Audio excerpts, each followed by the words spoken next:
Chapter 485. Xiaoqing thought about it while brushing her teeth. After a while, she spat out the foam in her mouth and said, "Make porridge. It's good for the stomach. I want to eat porridge with preserved egg and lean meat. Do you still have preserved egg?" "Yes," Yan Hanqing said softly. "I'll make it." In a trance, he felt that they were like a family of three. But at this time, Yan Hanqing and Dai came out one after another. After greeting Yan Hanqing, they went into the bathroom. Xiaoqing's mouth was still full of foam when she was kissed by the two of them. Yan Hanqing couldn't help but feel sad. Indeed, something was different now. After breakfast was ready, everyone sat around the table. While eating, they listened to Xiaoqing talk about what they encountered after they went out. The magnificent sea, the dangerous underwater volcano eruption, and the strange country.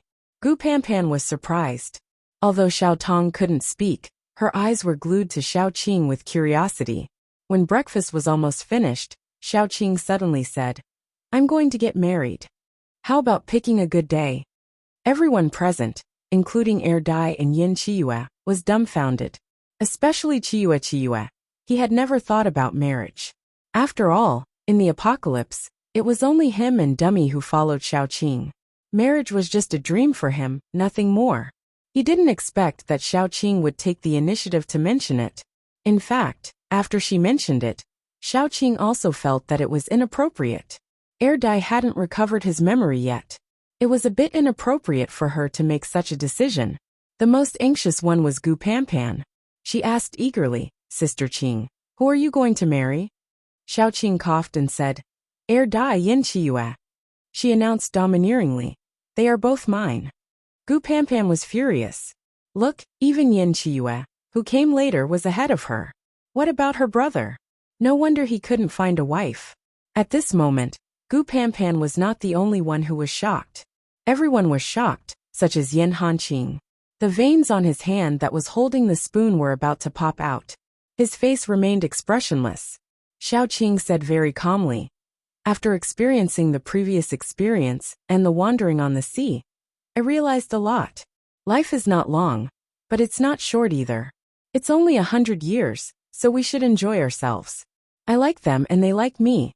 Why do we have to torment each other? It'll be too late if we regret it when we miss it." The scene was silent. Everyone had different thoughts. After a long time, Gu Panpan said with difficulty, "Are you really going to get married?" Xiaoqing hesitated and looked at Dai. She was sure about Yin Qiyue. Not to mention getting married, as long as she said, "Yin Qiyue, marry me." Yin Qiyue would immediately put on the wedding dress, prepare her own dowry, and willingly marry her. But what about Dai? Dai was different from Yin Qiyue. He relied on her, like a chick relying on its mother. He was willing to sacrifice his life for her, like a child protecting his mother. But in the end, he had no memory. Xiaoqing's actions were no different from kidnapping. Yin Qiyue also understood Xiaoqing's concerns. He quickly said, "There's no rush to get married. We can do it anytime. Let's wait until Dai recovers first." Xiaoqing looked at Yin Qiyue apologetically. He had always been the one to compromise. Yin Qiyue smiled. He was willing to do anything for her. The atmosphere between the two of them was too sticky. The few people who had different thoughts felt very complicated, especially Yan Hanqing. He was the second person besides Dai to fall in love with Xiaoqing. It was just that people who didn't know how to express their feelings were at a disadvantage. Chapter 486. Yan Hanqing held his spoon tightly. He couldn't help but feel jealous as he reflected on himself. In the end, he realized that he had never told Xiaoqing that he loved her. This was probably the difference between them. Although Yin Qiyue came later, he was passionate. He said what he loved, unlike him who kept it to himself.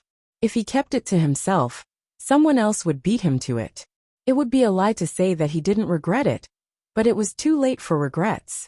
Yan Hanqing clenched his teeth tightly. He was so sad that he couldn't extricate himself.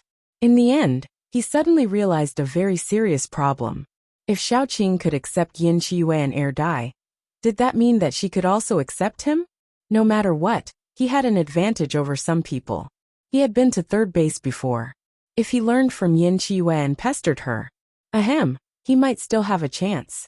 Yan Hanqing, whose thoughts were completely crooked, didn't realize what he was thinking at all. Yan Hanqing, whose thoughts had already become strange, was thinking very hard. His expression was still very serious. After Xiaoqing considered Yan Qiyue's words, she temporarily put aside the matter of marriage. She really wanted to get married. To put it bluntly, she wanted to give the two of them a status. Marriage was a very sacred thing. Those who didn't walk down the aisle of marriage, even if they became a real couple, would still have regrets.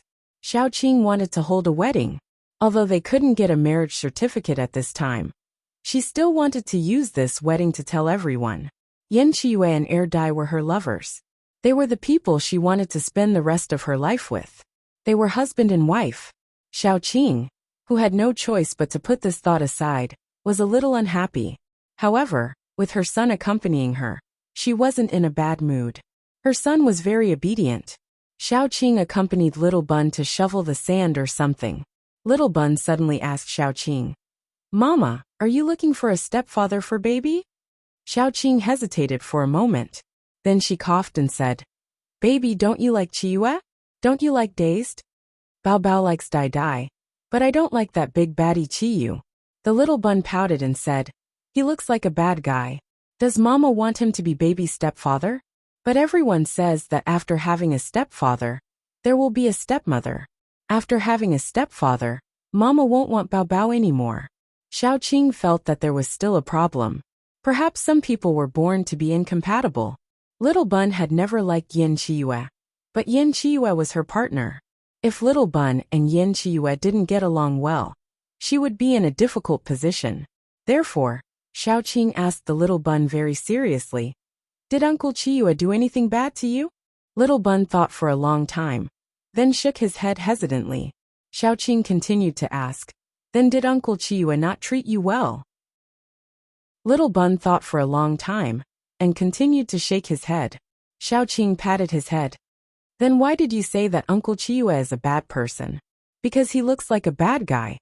Little Bun pouted even more. "If someone says that they don't like to be friends with you, because you don't look like a good child, would you feel aggrieved?" Xiaoqing said very patiently. Little Bun nodded and immediately showed an aggrieved expression. "We have to judge others by our own standards.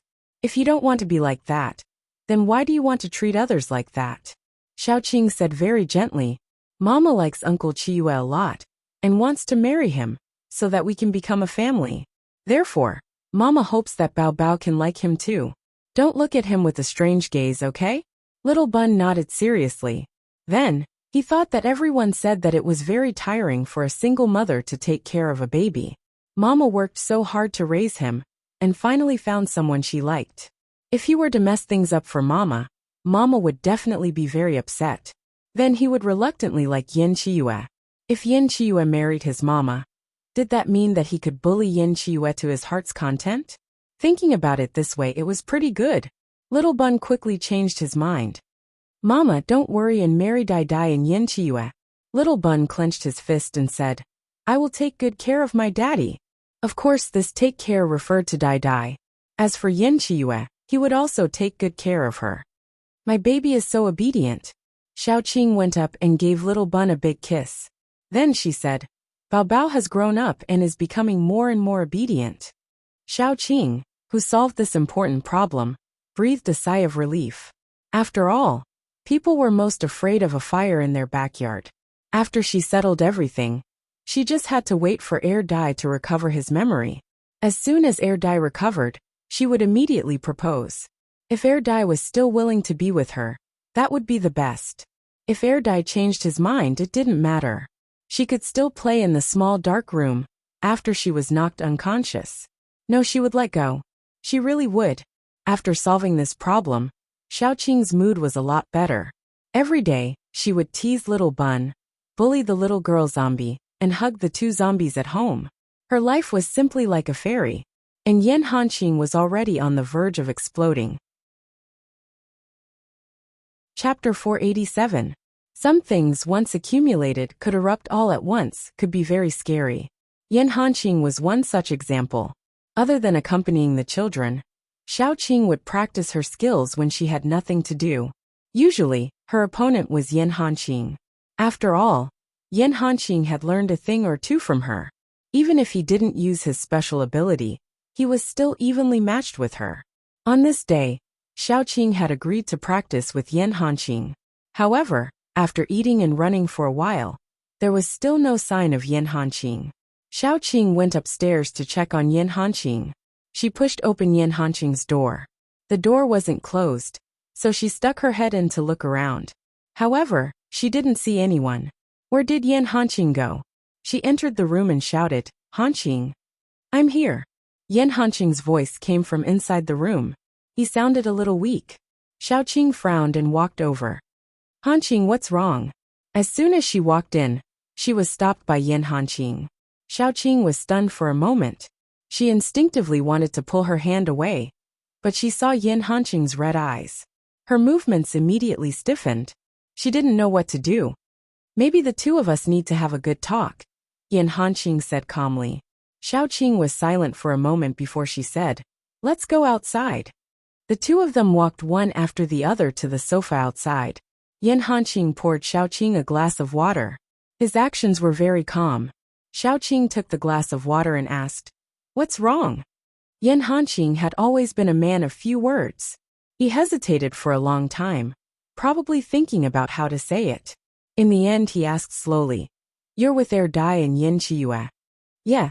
Although Yin Hanqing's tone wasn't a question, Xiaoqing still responded. Ever since the last incident, there was a slight awkwardness between her and Yin Hanqing. Although the awkwardness slowly faded as time passed, Xiaoqing still felt inexplicably uncomfortable when the two of them sat alone. "Qing." Yin Hanqing looked at Xiaoqing seriously. "I always thought you knew." "Knew what?" Xiaoqing reflexively raised her voice.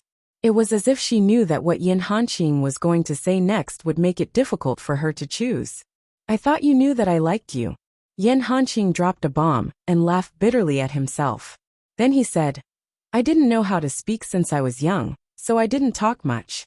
After I met you, there were many times when I actually liked you very much. There were many things I wanted to say to you, but I wasn't good with words and couldn't say them, so I kept dragging it out.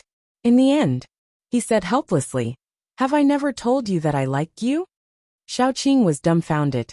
She didn't expect that what Yin Hanqing wanted to say to her was this.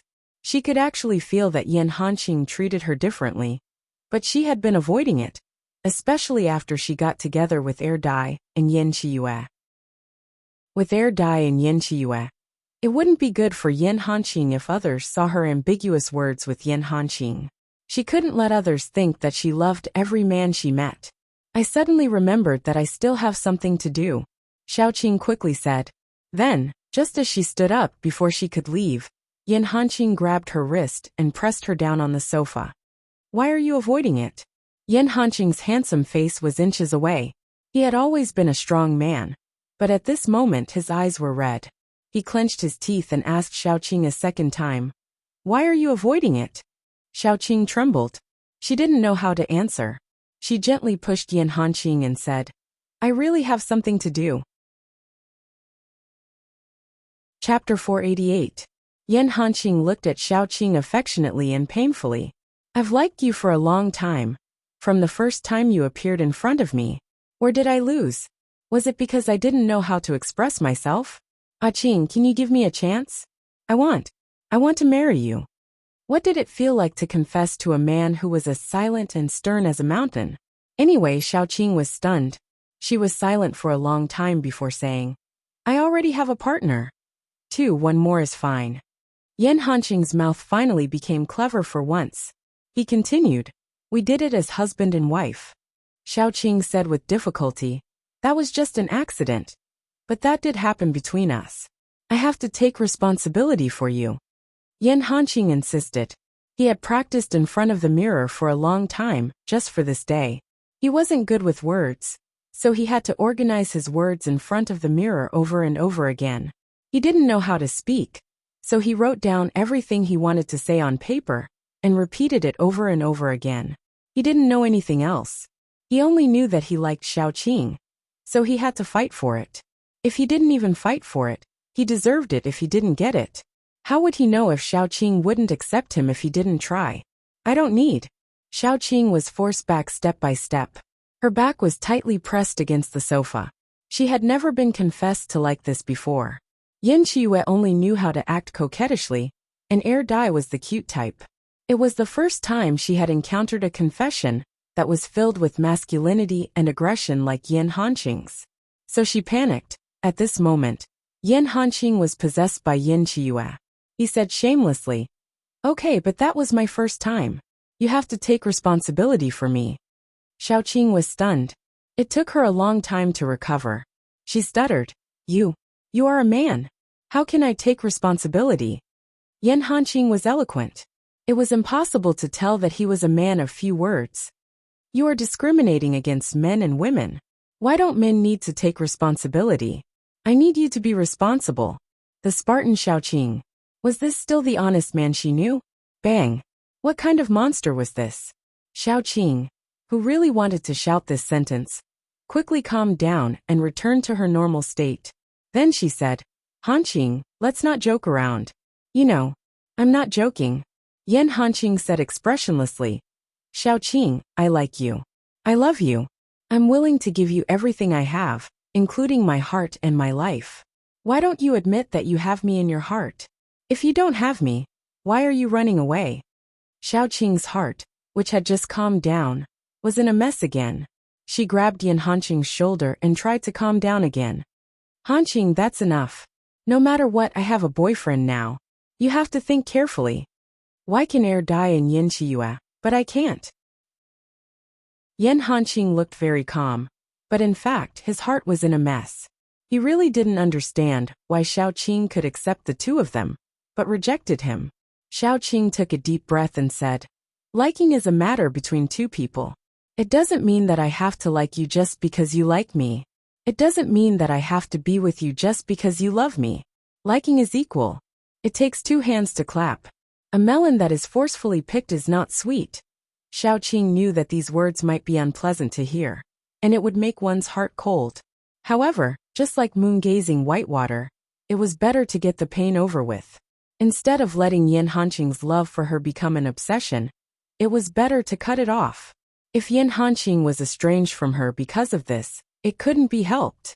She already had Yin Hanqing and Dai. She couldn't be ambiguous with other men. Even if she had something with Yin Hanqing in the past, it was all in the past. What was in the past was in the past, and it was already in the past. Yin Hanqing didn't look like he was hurt at all. He just said calmly, "But you clearly have me in your heart. You just don't want to admit it. If it wasn't for me, you wouldn't have chosen to do that with me back then. I was forced to do it."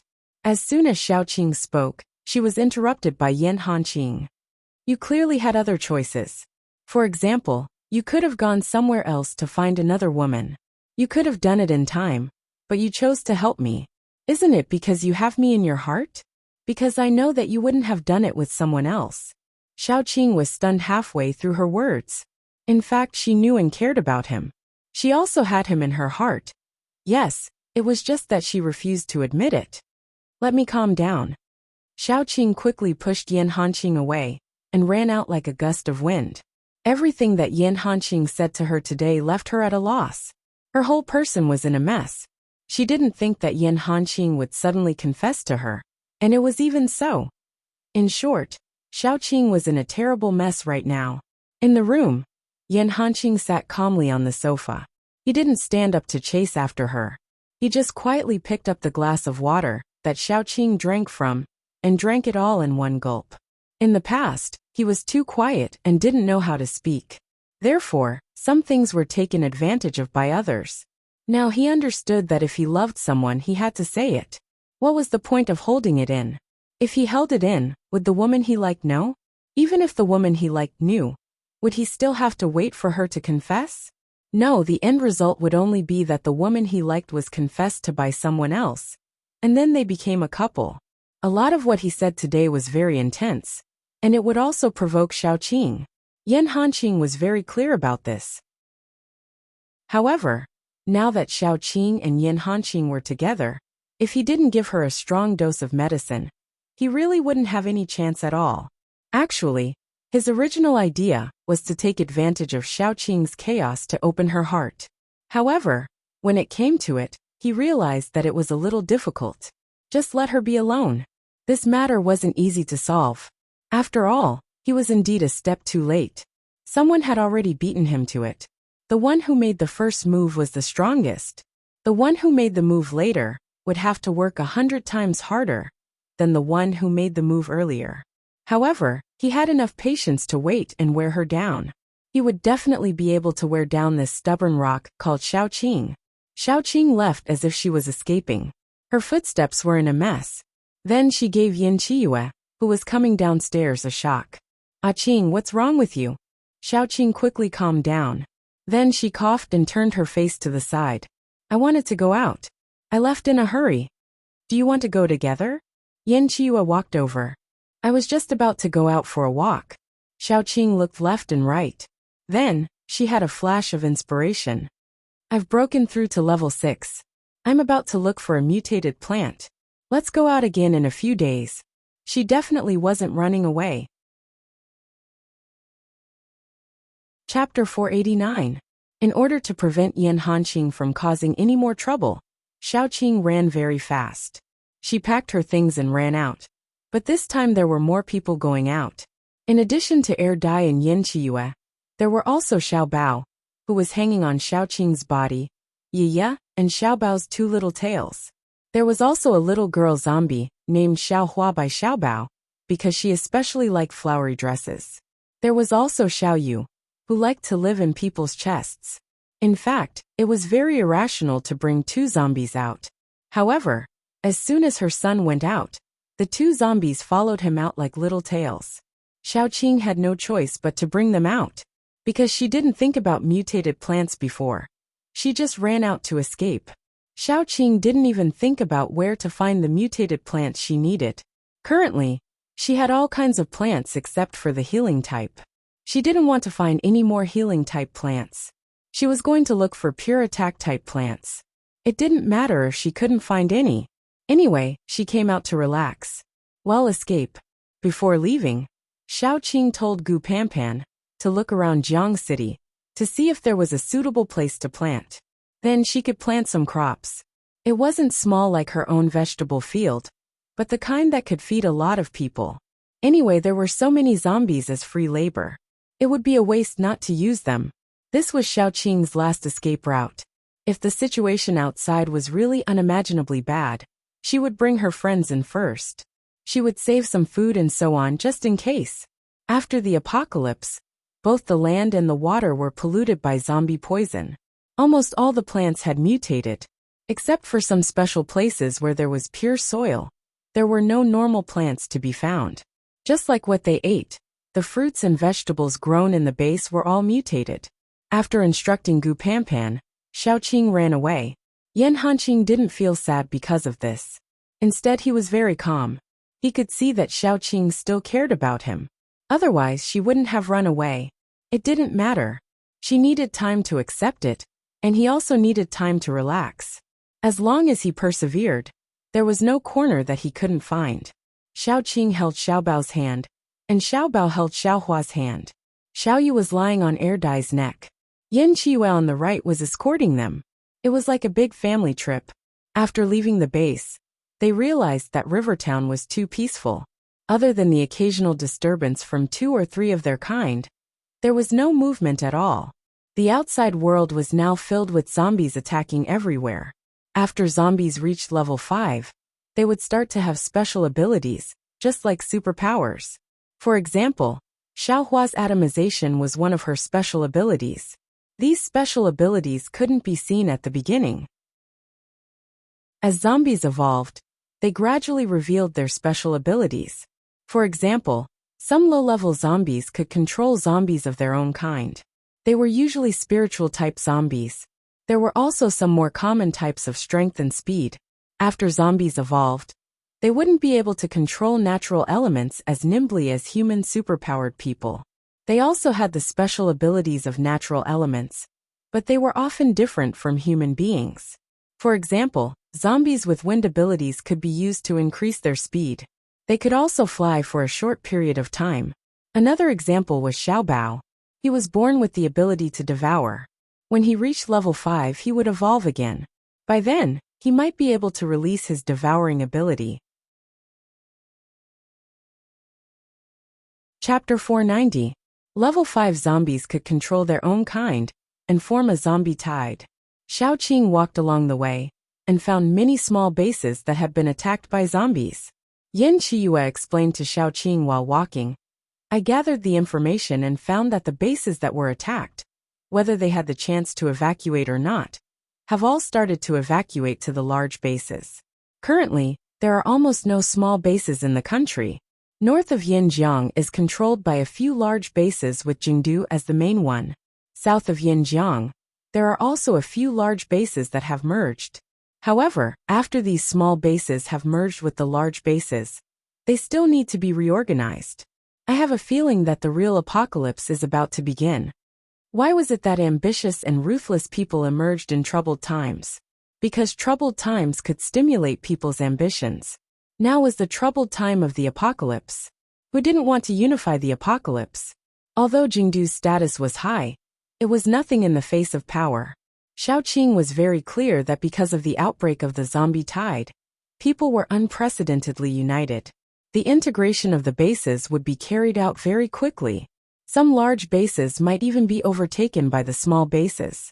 No matter what, in a short period of time, the forces in the country would gradually become obvious. When the zombie tide gradually weakened or ended, there would be no external forces, and it would become internal strife. This was very obvious, and there was no need to guess. Where there were people, there would be conflicts. However, Xiaoqing didn't have to worry about this at all. Unless someone was kicked in the head by a mutant donkey, they would give up a good base and covet their zombie-occupied Jiang city. Because of the few zombies with them and the strict inspection of the base, they didn't rest in the base. Instead, they set up camp in the wild. In the afternoon, the tents were just set up. The children were playing in the tent. Xiaoqing was guarding the tent while Dai and Yin Chiyue were in charge of looking for food. Xiaoqing heard a sound coming from the bushes. There were people in the bushes, and there was more than one. Someone popped his head out of the bushes and shouted in surprise, "It's a living person!" Then a group of people appeared. They were of different ages, and there were both men and women. They were probably refugees from a certain base. When they saw Xiaoqing, they quickly asked, "Sister, we think this place is relatively safe. We want to stay here for a night. We won't take up your space. Is that okay?" Xiaoqing nodded. This place didn't belong to her family. She couldn't just stop people from staying here. After getting Xiaoqing's permission, the group of people came over. They even had a car. Although it was an old three-wheeled motorcycle, there were several of them, which could carry a lot of people. The group of people looked like they were fleeing for their lives. However, a woman got out of the car. She was fair and tender, and looked quite outstanding. Her breasts were especially outstanding. She was very clear about her advantages. She was wearing a white shirt with a black jacket. Although the shirt was buttoned to the top, her breasts were bulging, which almost broke the shirt buttons. She looked more attractive than revealing her cleavage. The woman had a cigarette in her mouth. Her eyes were blurred and seductive.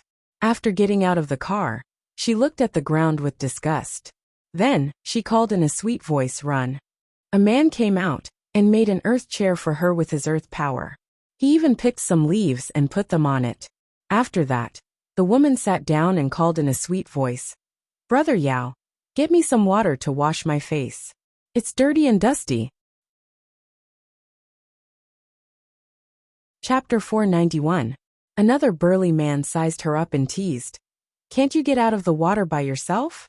Why are you asking me for water? I don't have time now. I'll give you as much as you want tonight." "Stupid." The woman pouted coquettishly. She smoked while watching them set up the tents and tidy up the place. Occasionally, she would glance at Xiaoqing. Xiaoqing was very eye-catching, especially when she stood beside this group of dusty refugees. Her clothes were very simple, but they were very clean. Her hair was neatly tied up, and her entire person exuded a refreshing aura. Xiaoqing was the kind of person who was eye-catching and looked even better when you looked closely. Even though there was a charming woman sitting there, many people still stole glances at her. Xiaoqing was bored to death. She rested her chin on her hand and waited for Dai and Yin Qiyu to come back. After waiting for a while, the group of refugees opposite had already set up the tents. Dai and Yin Qiyu finally came back. Both of them had hunted small prey. After all, there were only a few people to eat. If they hunted large prey, it would not be easy to deal with them. After returning, Yin Qiyu and Dai first looked at the group of refugees warily. Then they came to Xiaoqing's side and asked, "Who are they?" Xiaoqing stretched lazily and said, "They're probably just passing by. Don't worry about them. Go and tidy up the things. I'm going to start cooking." When Yin Qiyu and Dai came back, the charming woman's eyes could not move away. Dai's face was still a little childish. He looked like a delicate young man. Yin Qiyu was much more mature. He was so beautiful that many women felt inferior. However, he also had a hint of evil, which made him look especially attractive.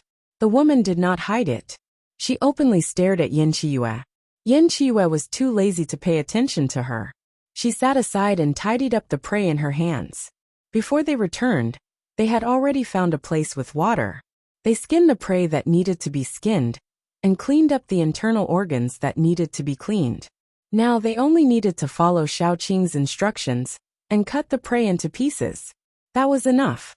Xiaoqing hadn't been idle before. She had found a lot of wild vegetables and fungi nearby. She opened up the belly of one of the pheasants and filled its empty belly with mushrooms. Then she put in some seasoning and chopped some scallions and ginger. She could cook it directly. After it was cooked, the soup was fresh and delicious. The mushrooms were smooth and tender, with the fragrance of the chicken. The chicken also tasted very good, with the fresh fragrance of the mushrooms. Among the other wild animals, the rabbit was braised by her, and the chicken was cut into pieces for stir-frying. Although chicken was not suitable for stir-frying, there was nothing to be picky about now.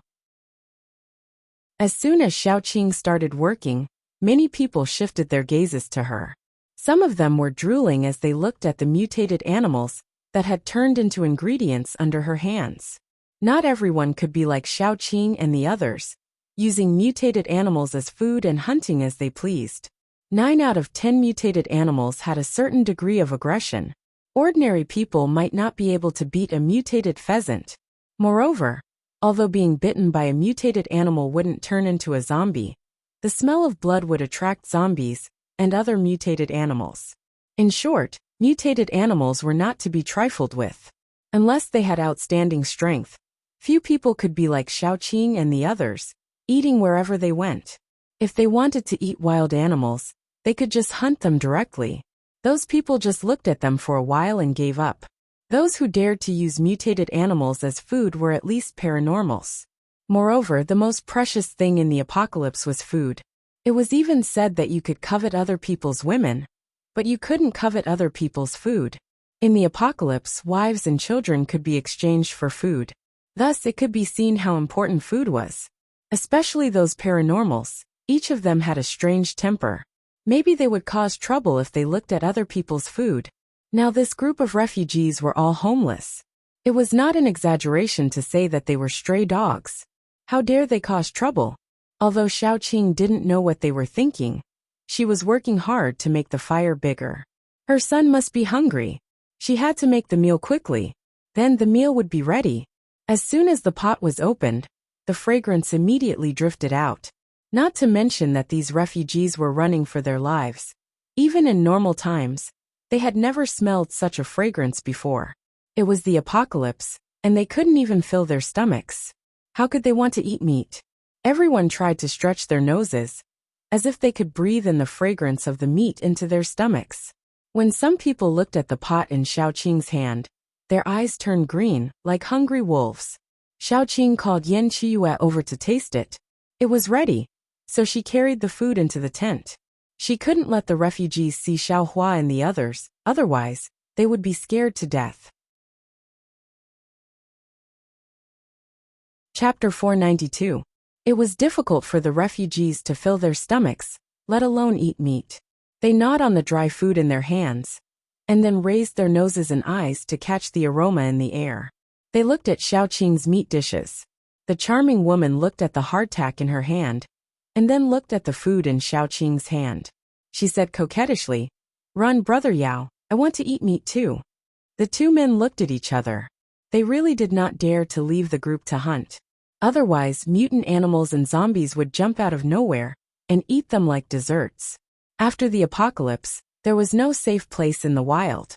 Unless one was strong like Xiaoqing, the survival rate in the wild was very low. The two men looked at the charming woman with a troubled expression. The woman's face changed and she snorted. "If I follow you two brothers, I won't even be able to eat meat. What am I after?" The two men hurriedly comforted the woman. The one called Brother Yao gave Run a look. The two men gathered together and discussed. Soon, Run walked toward Xiaoqing. Xiaoqing was putting the leftovers in the pot on a plate when she saw a burly man coming over. He said, "Sister, can we make a deal? I'll give you some nuclei to buy the food you order. Is that okay?" Xiaoqing had cooked a lot, and the few of them would not be able to finish it. Besides, helping others was also helping oneself. Who didn't ask for help? She nodded and took out a new plate, and gave some to the burly man. The burly man pointed at the nuclei in his hand, and gave them to Xiaoqing. He and Brother Yao had saved these nuclei for a few months. They were going to add some new things when they settled down in the new base. Now it was just a plate of food. Xiaoqing was quite generous, and gave him a plate full of food. Run thanked her and took the plate away. Xiaoqing cooked the porridge on a small fire, and opened another pot. There was rice in the pot, and it was already cooked.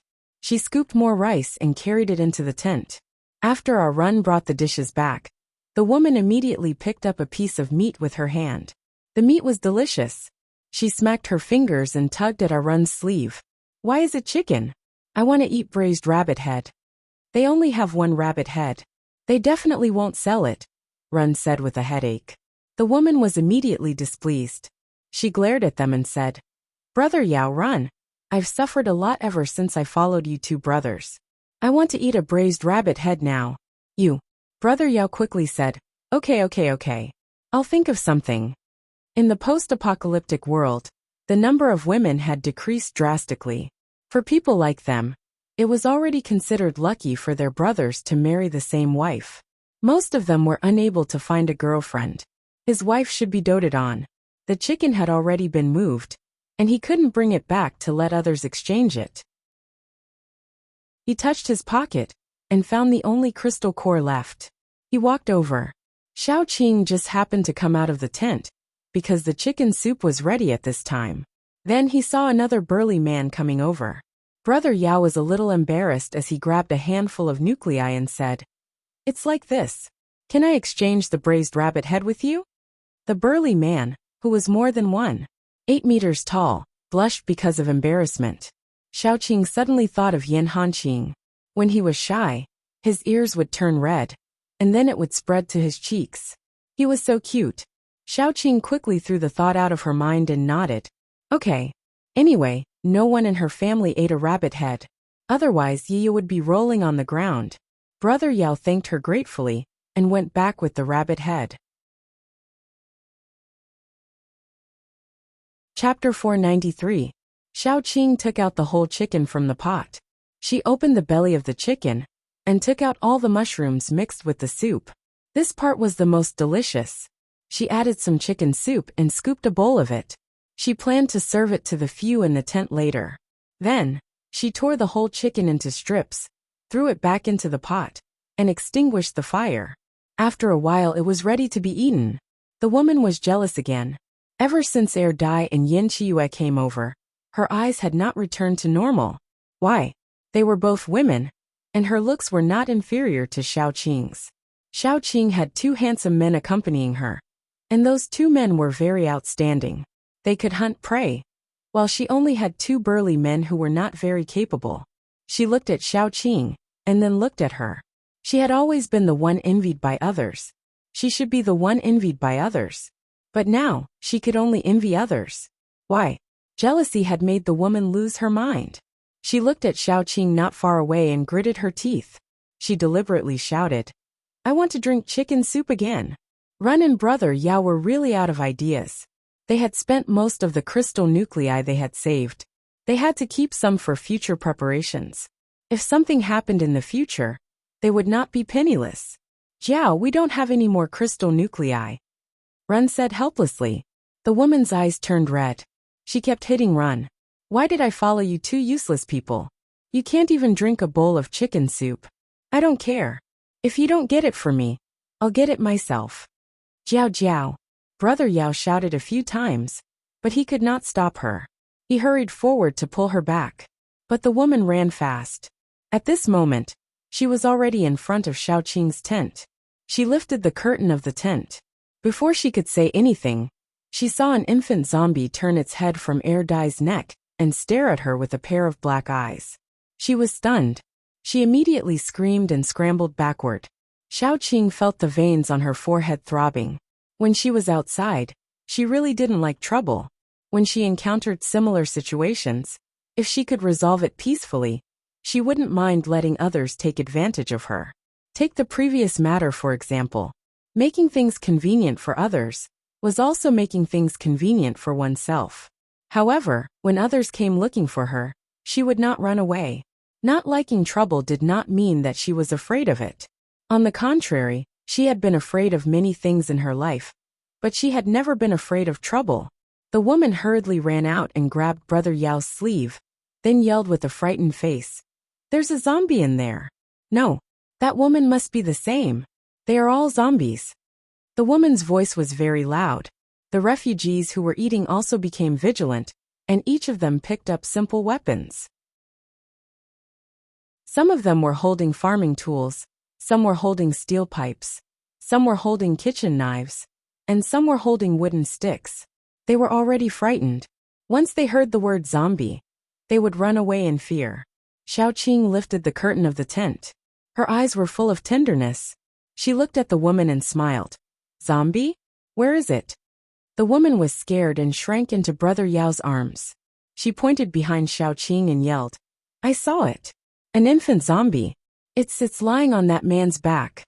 Xiaoqing had a smile on her face, but there was no warmth in her eyes. Miss, are you so hungry that you're hallucinating? A zombie lying on a man's back? You've read too many ghost stories.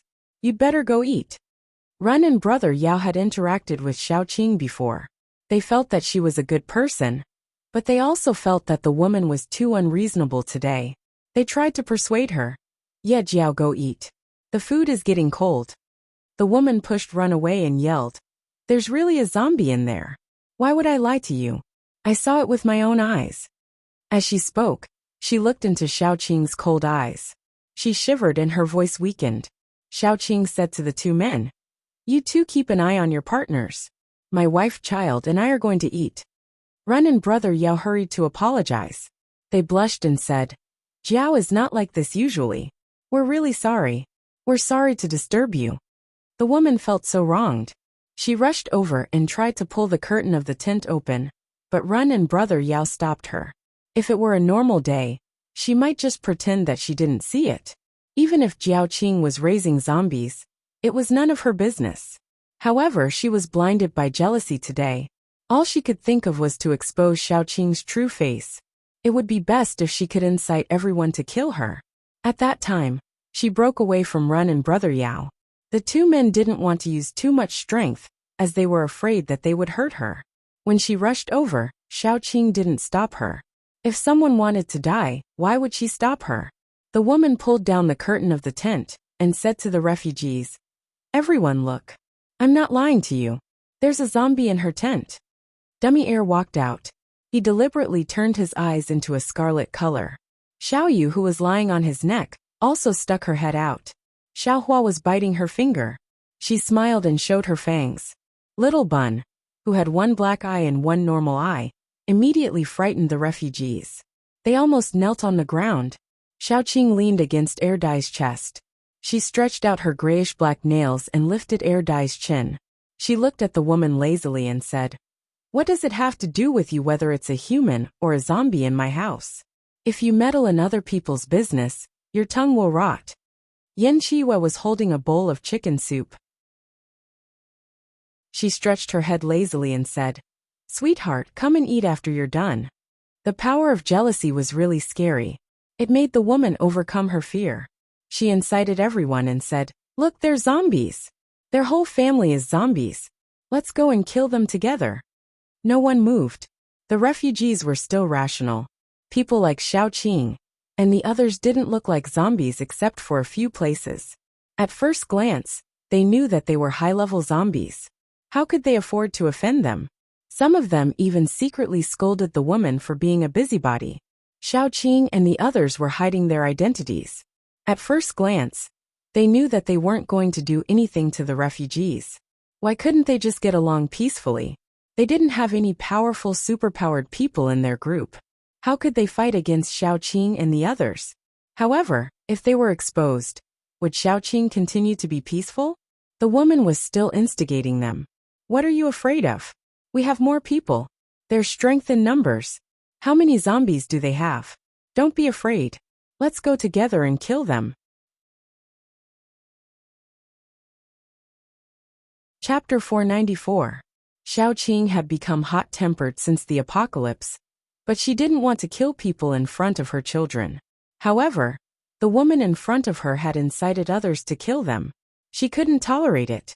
Run and Brother Yao were smart. They quickly covered the woman's mouth when they saw Xiaoqing's expression change. They were embarrassed and wanted to apologize, but they didn't know what to say. The woman stepped on Run's foot, but Run gritted his teeth and didn't let go. Xiaoqing saw the pleading in Run's eyes. Finally, she chose to let the woman go. However, Xiaoqing still planted a daughter in the woman's body. If she did it again and still didn't change, Xiaoqing didn't mind killing her. In any case, Xiaoqing lacked everything except human lives.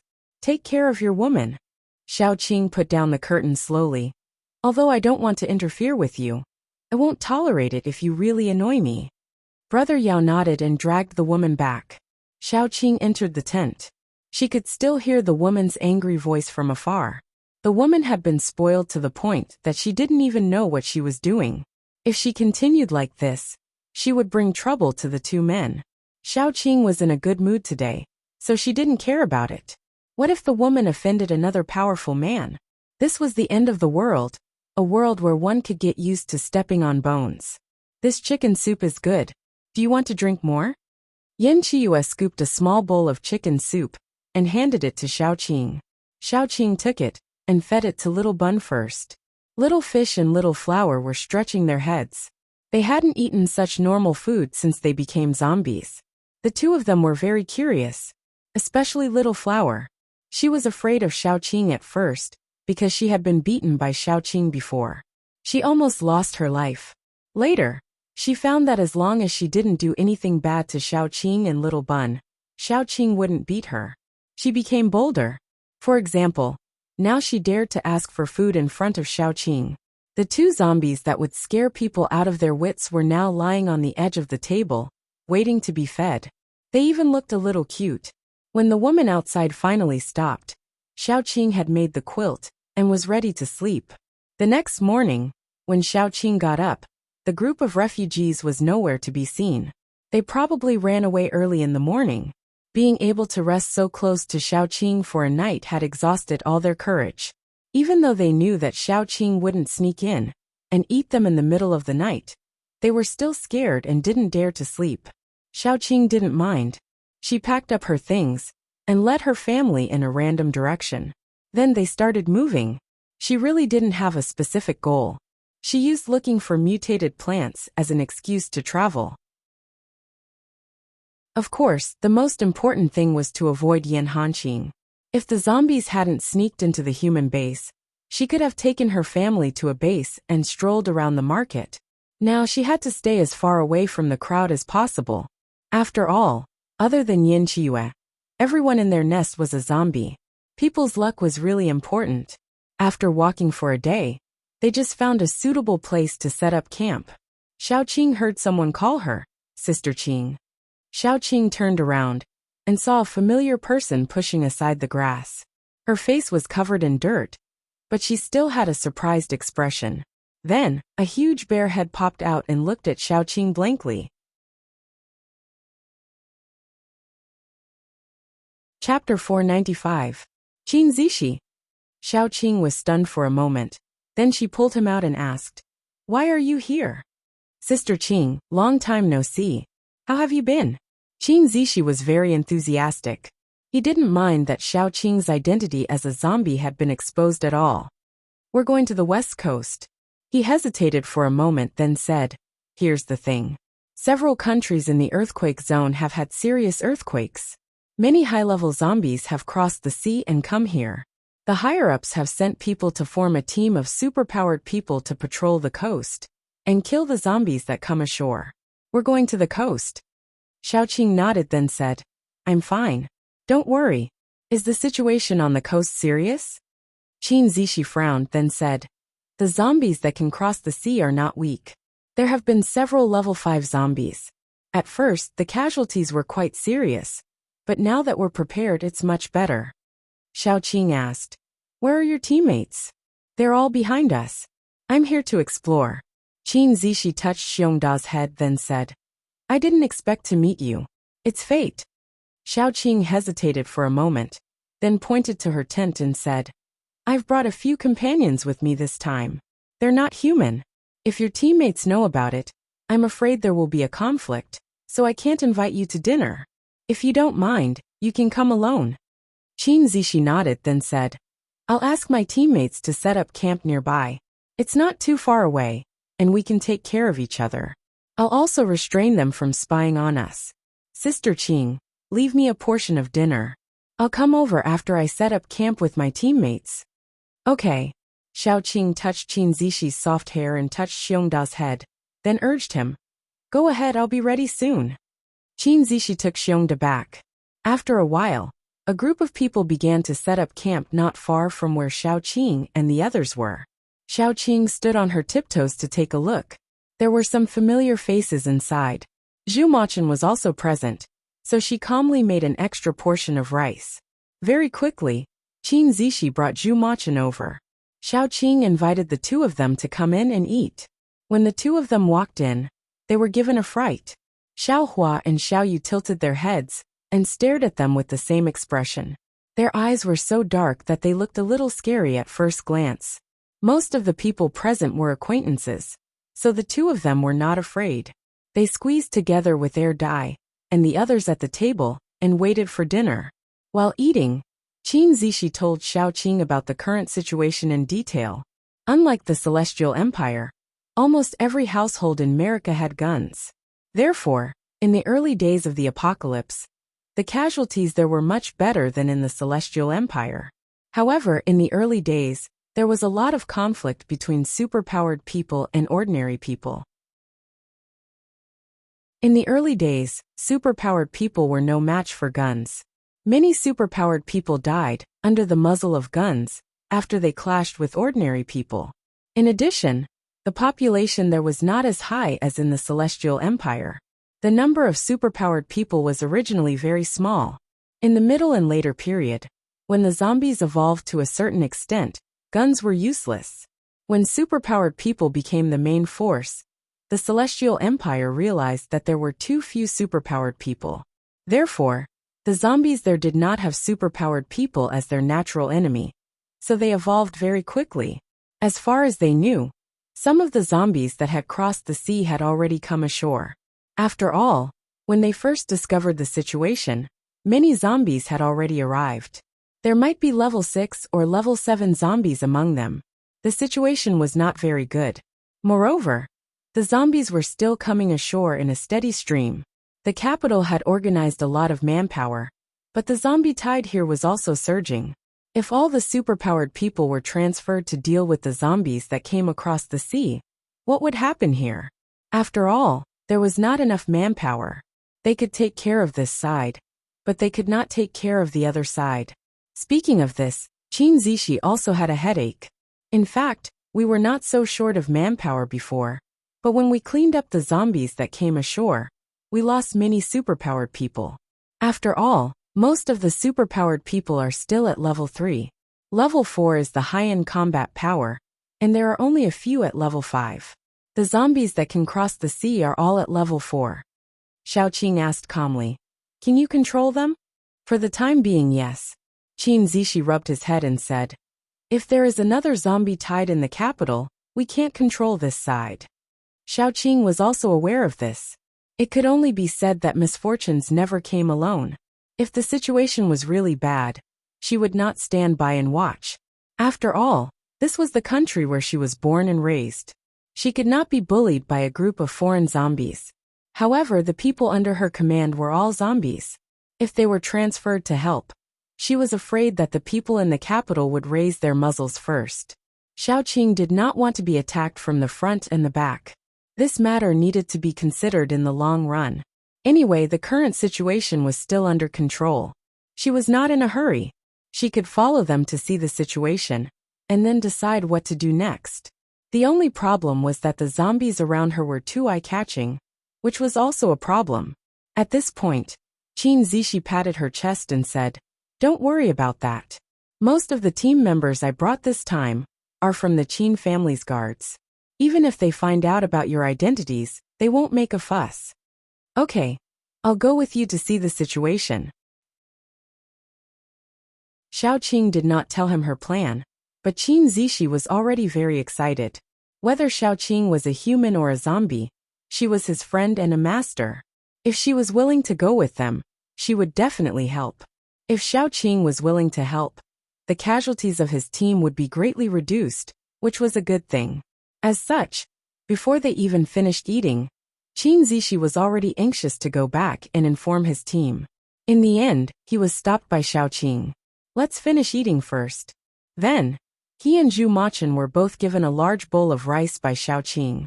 After eating, he could not wait to go back and do some work for his team. Actually, there were only two things he wanted to say. First, there would be people going with them soon. Second, they should not be curious. Second, they should not casually investigate their identities. Then, even if they discovered something, they should pretend that they did not know or see anything. At that time, some of the team members started to jeer. Boss, did you find us a sister-in-law? Why are you acting so mysterious? Qin Zishi's face turned red and he became angry. Didn't I tell you not to ask so many questions? Chapter 496. The more bashful Qin Zishi was, the more certain they were that their guess was correct. They kicked up a fuss and insisted that Qin Zishi bring the girl out for a look. The more people there were, the harder it was to stop. Qin Zishi's face was as red as blood.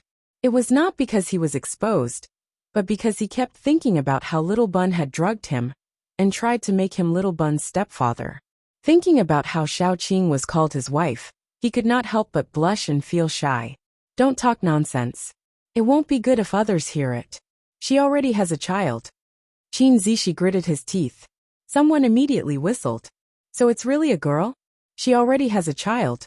Boss, aren't you going to take responsibility? Aren't you too much of a scumbag? Qin Zishi was dumbfounded. He could not explain himself clearly. He stammered. The child is not mine. Another team member added. He sighed and said, Boss, I'm not trying to nag you. Although big sister-in-law had a child, since something has already happened between you two, you should take responsibility. You shouldn't be so irresponsible, just because of big sister-in-law's past. Boss, you're still young and don't understand. It's better for women to be mature and know how to dote on others. They started to laugh again. One after another, they teased Qin Zishi. Qin Zishi was about to dig a hole in the ground, but he still could not retort. At this moment, Xiaoqing walked over. She did not understand the situation and waved at Qin Zishi. Qin Zishi hurriedly ran over under the teasing gazes of the group. His face was still red as he said, Sister Qing, why are you here? I'm here to give you something. You probably didn't get to eat such fresh fruit after rushing all the way here. I brought more, so I'll give you some. Take it back and share it with your brothers. They're all your team members. You have to feel sorry for them. Xiaoqing smiled and stuffed a bag into his hands. Then she said, I'm not teaching you how to win people's hearts. It's just that most creatures like humans put themselves in other people's shoes. If you treat them well, they will naturally treat you well. This kind of kindness is not intentional. It's accumulated over time. I understand, Sister Qing. Qin Zishi nodded seriously, and the redness on her face gradually faded. After they finished talking about business, Xiaoqing couldn't help but ask, "What were you talking about just now? I saw that your face was red." At the mention of this, Qin Zishi blushed again and stammered, "Nothing much, just some men's topics." Xiaoqing had always regarded him as a younger brother. Hearing his words, she sneered and touched his head. "You've grown up. You're a man now. Let's not talk about it. You should go back." "I'm going back to take care of the children." "Yes." Qin Zishi pursed her lips and looked at Xiaoqing's back. She suddenly felt that being with Xiaoqing might not be so bad after all. Xiaoqing was a very good woman. When he thought of this, his cheeks inexplicably burned. Many things flashed through his mind, including Xiaoqing's smile, Xiaoqing's gentle eyes, Xiaoqing touching his head, and Xiaoqing, who was like a god of death. At that time, he even felt that Dai was so happy. Even if he became a zombie, there were still people who were willing to go against the whole world for him. Patting his cheeks and throwing away all the messy thoughts in his mind, Qin Zishi walked back with the fruit. His group of team members swarmed over, and one by one, they exclaimed in a tone of admiration, "God's sister-in-law is so beautiful." "That's right, such a charming, beautiful woman. She doesn't look like she has given birth at all. How did she fall in love with you, boss? Does sister-in-law like Shengtai?"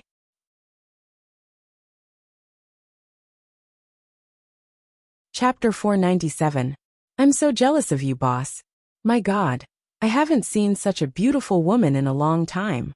After the apocalypse, most women would look haggard due to lack of nutrition, going through all kinds of hardships, and not having any cosmetics. Women like Xiaoqing were rare. Hearing their words, Qin Zishi felt inexplicably unhappy. He felt as if the precious treasures he possessed were being coveted by others.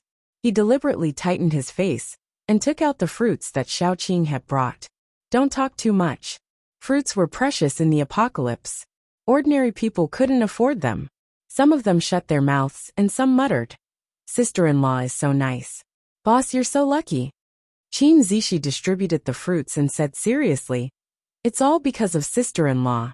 Don't talk nonsense. It won't be good if she hears." The team members immediately said nervously, "Boss, you haven't won her yet. She's such a good and generous girl. Hurry up and chase her. You'll regret it if you miss her." "Yeah, I think sister-in-law will have many admirers. There will be a lot of excellent men. Boss, you should be careful. Yeah, what if someone gets to her first?" Qin Zishi still looked serious and dignified. "Eat your food. Put it down if you don't want to eat. Why are you so talkative?" The group of people hurriedly stopped talking and obediently ate their fruits. The next day, Qin Zishi said that he had invited Xiaoqing to travel with him. His team members were very welcoming. Firstly, it was a good thing to be able to see such a beautiful woman every day. Secondly, they hoped that Qin Zishi could cultivate a relationship with Xiaoqing and win her over when they traveled together. So of course they agreed happily. Qin Zishi also said that he hoped that they wouldn't investigate the people around Xiaoqing. No matter how strange they were, his team members still agreed. What a joke. If Qin Zishi broke up with Xiaoqing because of them, it would be a great loss. After Xiaoqing finished packing, she came over. The little bun was easier to deal with. Except for one strange eye, he didn't look like a zombie. After Little Flower reached level 5, he also had a special ability. He could disguise his eye color and other special parts. Other than not being able to speak, he looked quite normal. The most abnormal one was probably Xiaoyu. No matter how hard he tried to disguise himself, no one could tell that something was wrong. Xiaoqing was having a headache. Fortunately, Xiaoyu was also a high-level zombie. Even if she acted alone, she would not be in any danger. Therefore, after discussing with them, Xiaoqing asked Xiaoyu to hide nearby and follow them. Then, Xiaoqing held her son's hand in her left hand, and her child bride's hand in her right. Two men followed behind her as they entered Qin Zishi's team. The group of people slowly walked towards the beach.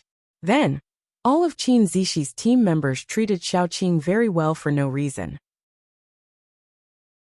They even praised Qin Zishi in all kinds of vague words. They almost praised Qin Zishi to the heavens. Not to mention the others, even Qin Zishi himself was embarrassed. Xiaoqing was confused. What were they doing? Qin Zishi had an indescribable feeling of awkwardness and grievance. He could not say anything, especially when some people secretly told him to be careful. The two men behind Xiaoqing were not inferior to him in terms of looks. They told him not to let them get the upper hand. The group of people walked like this. Xiaoqing used a day's time to conquer everyone's stomachs with her cooking skills.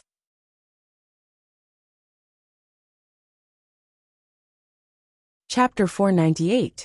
The first time they ate Xiaoqing's cooking, Qin Zishi's entire team, except for Zhu Machin who had already eaten, were all in awe.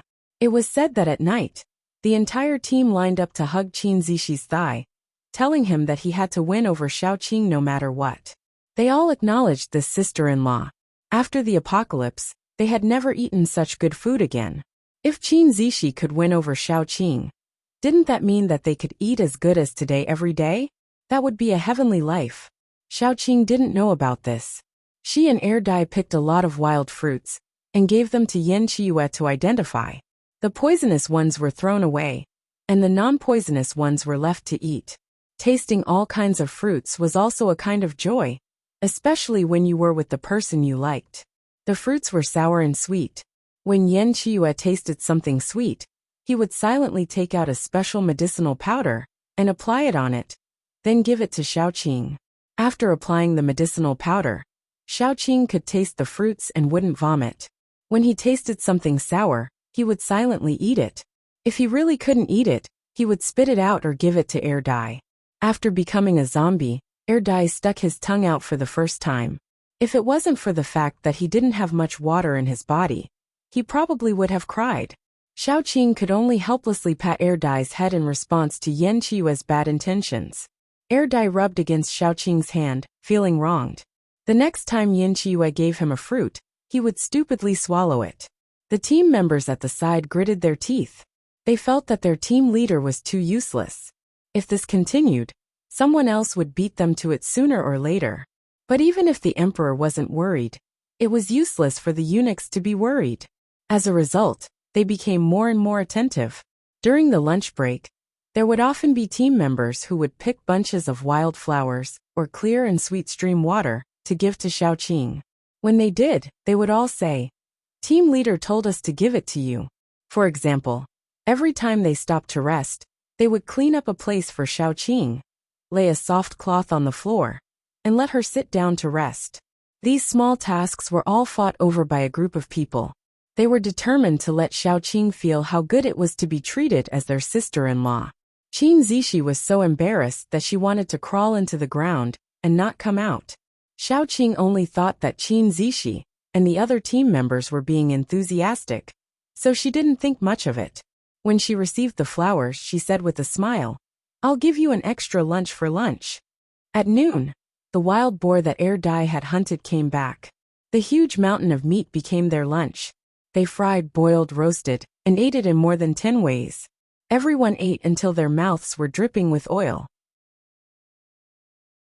Some people had tears in their eyes. Since the apocalypse, they had not eaten meat so happily. This feeling of eating meat until they were full was really good. They still wanted to eat meat like this, so they put their hopes on Qin Zishi. Qin Zishi, who was stared at by everyone with hopeful eyes, thought, "Damn it." Xiaoqing didn't understand, but Yan Qiue understood a lot. When they went to bed at night, he hugged Xiaoqing and snorted, flirting with flowers and grass, attracting bees and butterflies. "Tell me, how many more are there?" Xiaoqing was stupefied. "Are you talking about me?" Yan Qiue was very sad, but when he thought about it, he was a little happy. It was good that Xiaoqing didn't understand. If she didn't understand, she wouldn't respond. Although Xiaoqing was a little lazy, she was swift and decisive in many aspects, whether it was making decisions or taking actions. However, she was particularly slow in one aspect. That was the emotional aspect. She was like a snail, shrinking into its shell. You could either force the shell open or crawl in, and wait for her to understand by herself. Maybe in the next life. Therefore, men like Yan Hanqing and Gu Chuan deserve to wait their whole lives for no response. Yan Hanqing, who had no idea that Yan Hanqing had already forced himself to confess, sneered and thought to himself. There were two types of men that he was least afraid of. One was like Yan Hanqing and Gu Chuan, who didn't know how to express themselves and only acted without saying anything. They were extremely silent. The other was like Qin Zishi, who was shy and couldn't say anything. There was no competition between these two types of men, so he wasn't afraid at all. The scary ones were people like him and Dai, who were unconscious and clingy. It was said that blessings didn't come in pairs, and misfortune didn't come singly. Yan Qiyue had just found a potential love rival, and the next day, he encountered something that made him even more sullen. They packed up and were about to continue walking when a group of familiar faces appeared in front of them. It seemed like they had met on the same road. Qin Zishi's team members quickly became alert. After all, they were in the wilderness, and no one knew what kind of people they would meet. Xiaoqing was helpless. She covered her face. She wanted to be a good person, but the heavens didn't let her. The people who had come were none other than the group of refugees that had separated from them not long ago. As expected, enemies often cross paths.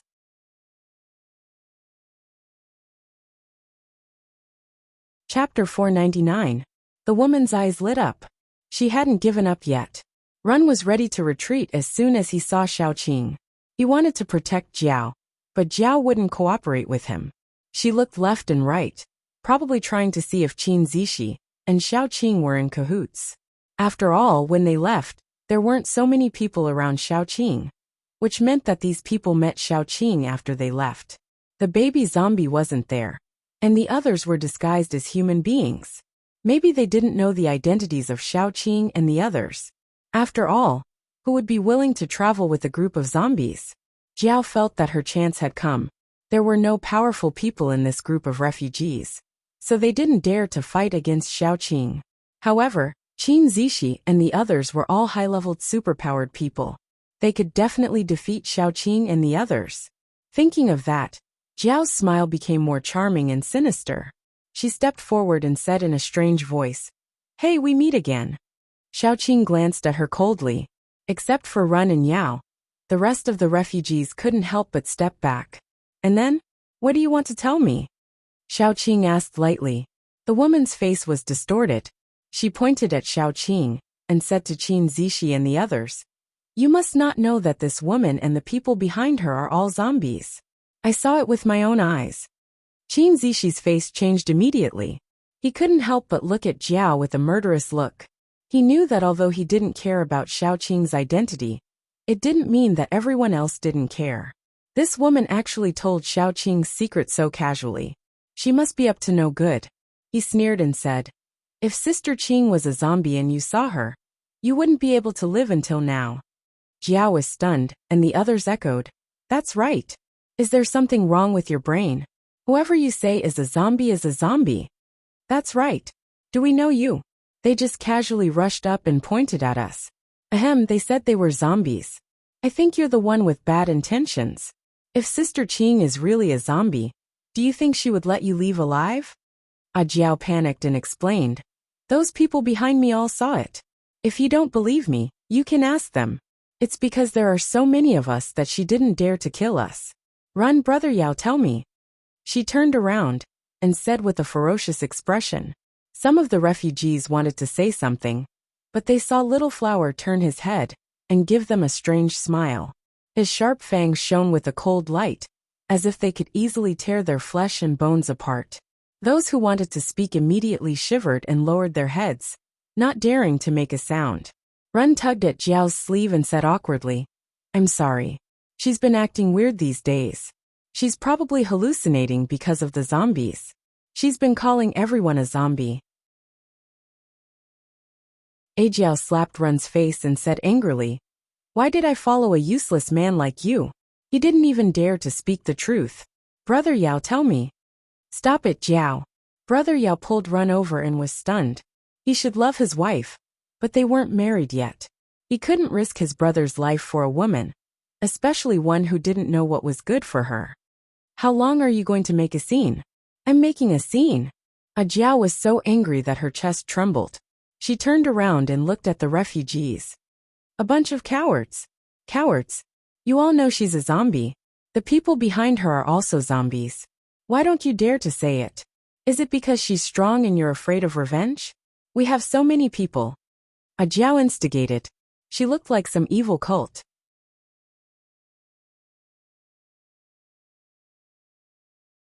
Chapter 500. Xiaoqing smiled faintly and asked Qin Zishi, "What do you want to eat tonight?"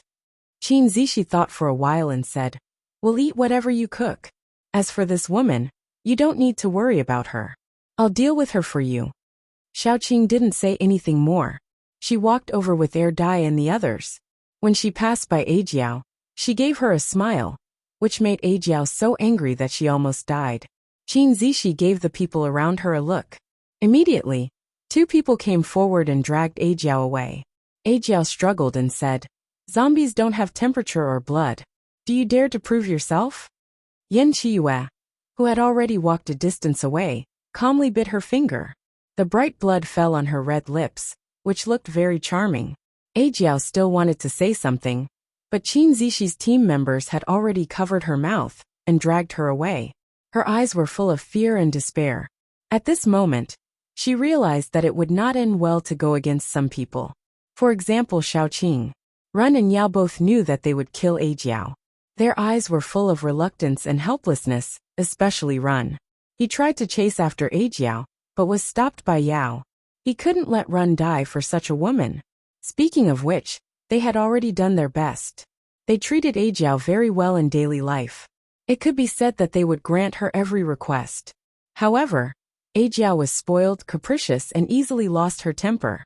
Not only that, but she also almost dragged everyone to death because of her jealousy. They didn't want such a woman. When Ajiao was killed, Xiaoqing silently controlled the daughter and crushed Ajiao's heart. She had to make sure that Ajiao was dead. Only when the threat was completely eliminated could she be at ease. They went out to find a lot of food and came back. When they came back, they saw the group of refugees sitting there stiffly. They didn't dare to leave. They were afraid that Xiaoqing would be dissatisfied and kill them all. Xiaoqing didn't care about them.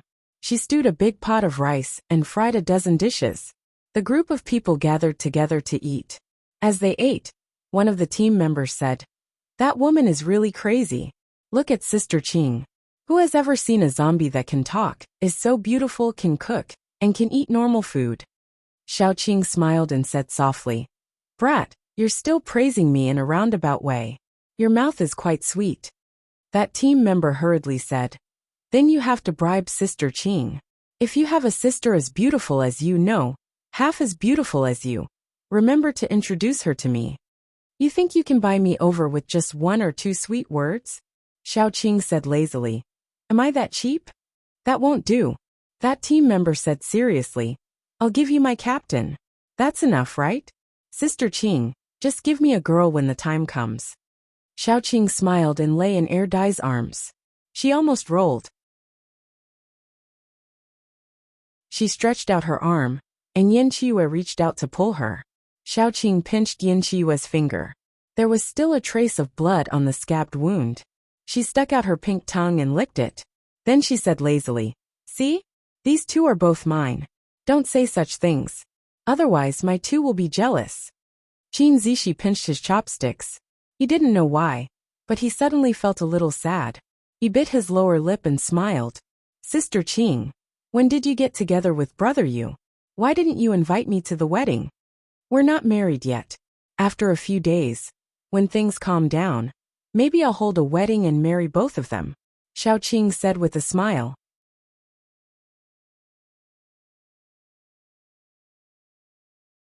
Chapter 501. She hadn't sensed Qin Zishi's feelings before. After all, Qin Zishi was old. It was too much for an old cow to eat young grass. She still had some integrity. Until just now, when the team member brought it up, she vaguely sensed it. Her intuition made her immediately mention the two at home, to put an end to all their thoughts. How should she put it? She felt that Qin Zishi had a good impression of her at most. After all, Qin Zishi was at the age where love was first awakened. It was easy for him to have a kind of infatuation with a mature and attractive woman like her. Therefore, it was better to deal with the pain quickly. It was better to let him give up. They were suitable to be brother and sister, not lovers. When the time comes, I will definitely give Sister Qing a big red packet. Qin Zishi curled his lips, but it made people feel that he was actually not happy.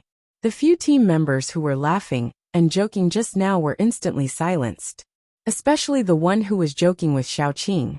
He was directly dumbfounded. He was prepared to help his boss, but in the end, sob sob sob. It was different from what he thought. He would definitely be beaten tonight. Okay, let's eat first. I will definitely inform you when the time comes. Xiaoqing didn't want to talk about this anymore, because she knew that Yin Chiyue wanted to marry her very much, but she kept delaying the time because of Air Dai. This was very unfair to Yin Chiyue. If Yin Chiyue didn't talk about it, she didn't want to talk about it, and make Yin Chiyue unhappy. The group of refugees ate with fear, let alone sleep. The next day, when Xiaoqing lazily got up to wash up, she found the group of refugees huddled together and sleeping under a tree. There was dew on their eyebrows and temples, and they looked very pitiful. When Xiaoqing walked over, they sat up vigilantly, each more alert than the other. Xiaoqing asked Brother Yao, because he seemed to be more rational. Where are you going? We are going to find a bigger base to settle down. We found a few, but they all refused to accept us. So we are going to the capital, Brother Yao said honestly. Because of the zombies that had sneaked in before. Those bases had become like birds that were startled by the mere twang of a bow. They would rather not add new people than accept outsiders. Xiaoqing nodded with some regret. If they were going to pass by Jiangqing City, she wanted to entrust Xiaoyu to them, so that they could help send her back. However, thinking about it, it was impossible. These people were so timid. If he asked them to send Xiaoyu, they would probably be scared to death. After giving up on this tempting idea, Xiaoqing went to the bushes. Xiaoyu hugged the tree trunk and spat out bubbles as he slept. He really looked like a small fish. After feeding Xiaoyu some food, Lin Yiqian patted his head and comforted him. She then returned to her room with her toiletries. Once again, they parted ways with this group of refugees. They ran faster than anyone else, probably because they were afraid that Xiaoqing would regret her decision and want to keep them here to silence them. Xiaoqing was really too lazy to move them. Although zombies were inconvenient in many ways, there were also benefits. For example, zombies wouldn't feel uncomfortable for a few days every month. Relatives like menstruation would definitely not come. In the past, Xiaoqing had been in all kinds of environments to carry out missions. She used to lie in the bushes that were covered with cold rainwater for an entire day. She used to hide in the river during winter. Most of the time, she was in the wild and had to drink cold water. Every time her menstruation came, it would be very painful.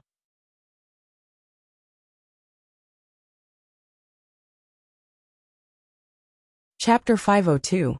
After becoming a zombie, saying goodbye to her period had become a privilege. However, her habit made her feel warm every few days, and she even wanted to be carried away. Especially after being exposed in front of Qin Zishi and the others. Xiaoqing threw caution to the wind. Air Dai carried her on his back and Yin Chiyue held her in his arms. Even little Bun was biting his fingers. Wasn't this how he should be treated? In the end, Xiongde replaced Air Dai and Yin Chiyue. Xiongde became Xiaoqing's exclusive mount. He carried Xiaoqing on his back, and had little Bun and Xiaohua on his head. Other than encountering those refugees, they didn't encounter anything special. However, they still saw many refugees fleeing in all directions, dragging their families with them as they tried to find a place to stay. The apocalypse had just settled down, but now it was chaotic again. Xiaoqing was a little tired. If she had a choice, she really wanted to stay in Jiang City and not go anywhere else. She wanted to see her children, tease her lover, and spend time with her friends. However, what did people live for? Others didn't know. But Xiaoqing knew that in addition to the safety of her family, she only had one wish, which was to live with a clear conscience. That was enough. Her conscience didn't allow her to see such a tragic scene. Otherwise, she wouldn't have intervened. To put it bluntly, if the whole world was destroyed, and only a few of them were left, what was the point of living? Soon they arrived at their destination, the west coast. From afar, They could see many paranormals forming teams of about 10 people patrolling along the coast. Once they found zombies coming ashore, they would call the other teams and rush up together. There were many tents a little farther from the sea. According to Qin Zishi, these patrol teams took turns to rest. It was guaranteed that there were people patrolling 24 hours a day, every minute and every second. Therefore, the night shift people were catching up on sleep in the tents. As soon as they arrived at the west coast, before they could contact the person in charge, they heard someone shouting, "Zombies are coming ashore." A row of resting paranormals immediately jumped up and rushed to the place where the sound came from. In addition to the patrolling team members, there were also some relatively strong paranormals, like a fire brigade. Wherever there was a need, wherever there was a zombie, that was where there was a need. When the fighting was more frequent, everyone would be so tired that they would immediately lie down and rest after the fighting stopped. Even if someone helped them up, they would turn into a pile of soft mud. No matter what, Shaoqing still respected these people. At the very least, they protected the entire celestial empire. No matter what their intentions were, whether it was to protect their families or to fulfill their duties, at least they deserved respect for what they did. Shaoqing saw that they were all rushing to the same place, so she said, "There's no hurry to contact the person in charge. Let's go and see what level the smuggled zombies are at first." Qin Zishi nodded and said, "It's not convenient for you to take care of your child. Don't get too close." He knew that Shaoqing's babies must be zombies too, but even if he knew that Little Bun and Little Blossom were zombies, he couldn't help but want to protect them because of their cute appearance. "I know." Shaoqing nodded, and a group of people followed the crowd. In addition to the superpowered people who were fighting, there were also some superpowered people who had healing powers. They formed a rescue team. Whenever a superpowered person was injured, they would be carried to the rescue team for treatment. Those who were carried down must be seriously injured, but there were degrees of injuries. Those who were seriously injured were directly carried to the tents in the distance. Those who were slightly less injured were treated and bandaged before they could go back to the battlefield. The superpowered people in the rescue team were mainly water and wood superpowered people, which were the easiest to heal.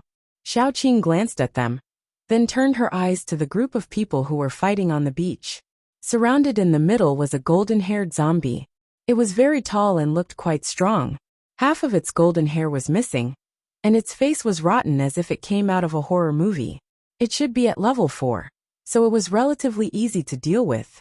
After judging its level, the people around were relieved and ordered the superpowered people to go forward and test it in an orderly manner. After the test, they should be able to take down the zombie with a wave of full-strength attacks. Shaoqing stood far away, looking at the zombie. She vaguely felt that something was wrong.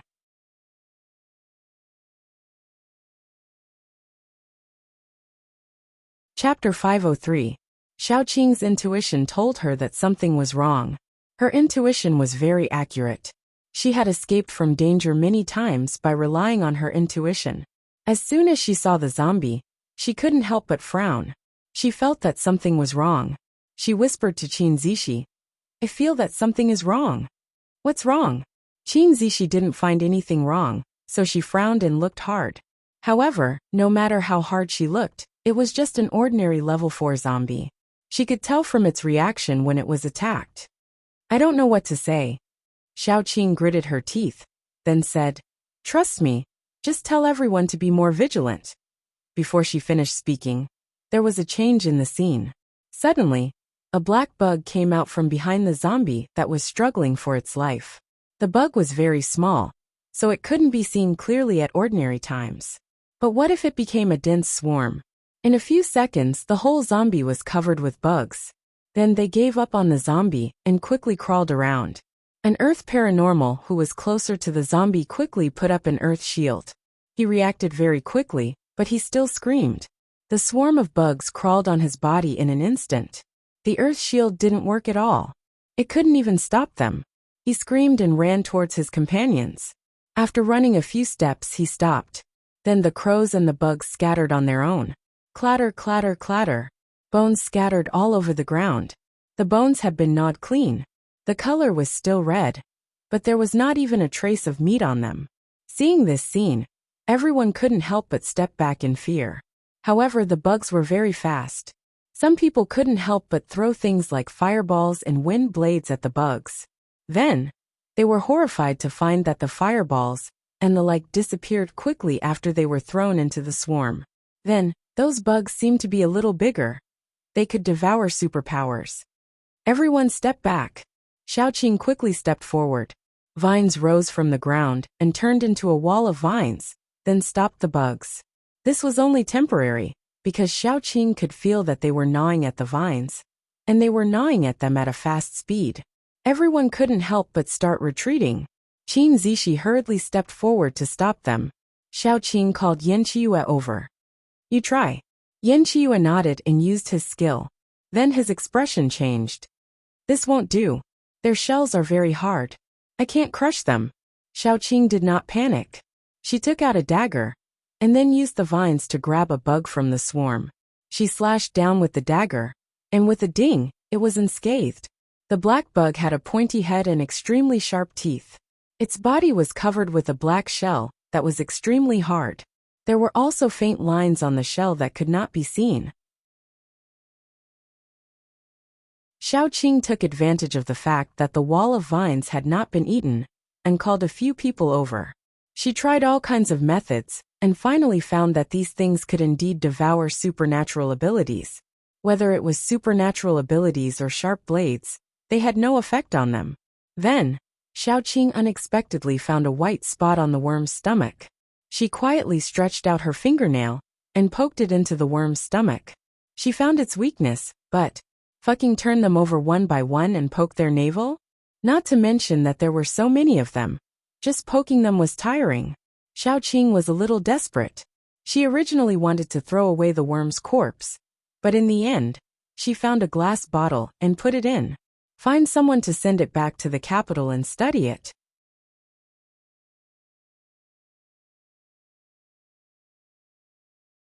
Chapter 504. Qin Zishi nodded. She found a speed paranormal, and a few people to protect him, and send him back to Jingdu. My intuition tells me that this is another disaster. Xiaoqing said expressionlessly. The only weakness we have found so far is that there is a soft white spot on its stomach.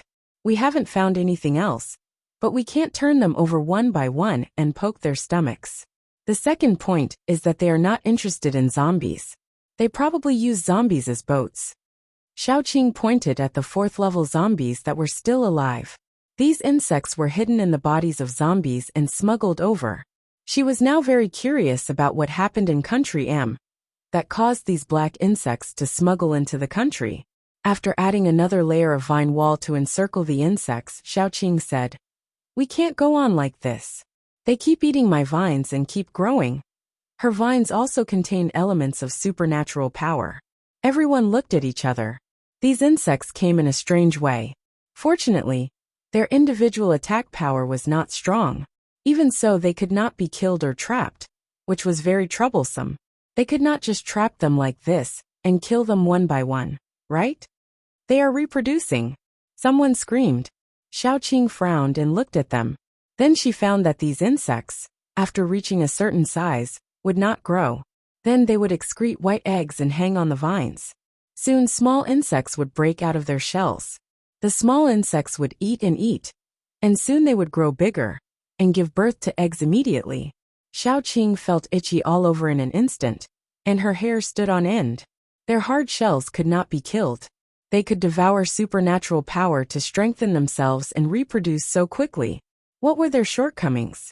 There could not be a perfect race. Now the idea of killing them one by one was also destroyed. Killing them would not be as fast as they grew. Xiaoqing could predict that if they left alive, they would quickly occupy the country and reproduce endlessly. Finally, the extinction of human beings. This future was too scary. Even if zombies could not be attacked, so what? What was the point of the world when there were only zombies left?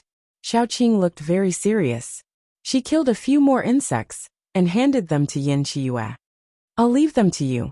Yanqiue nodded and asked the people around him, "Is there a quiet place?"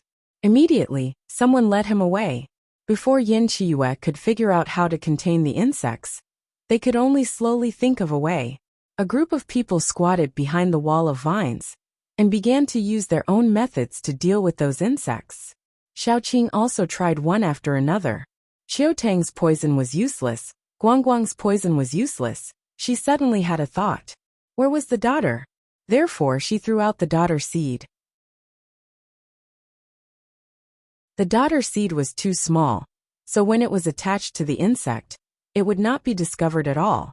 But the seeds couldn't enter the insect's body, unless they entered through the insect's mouth.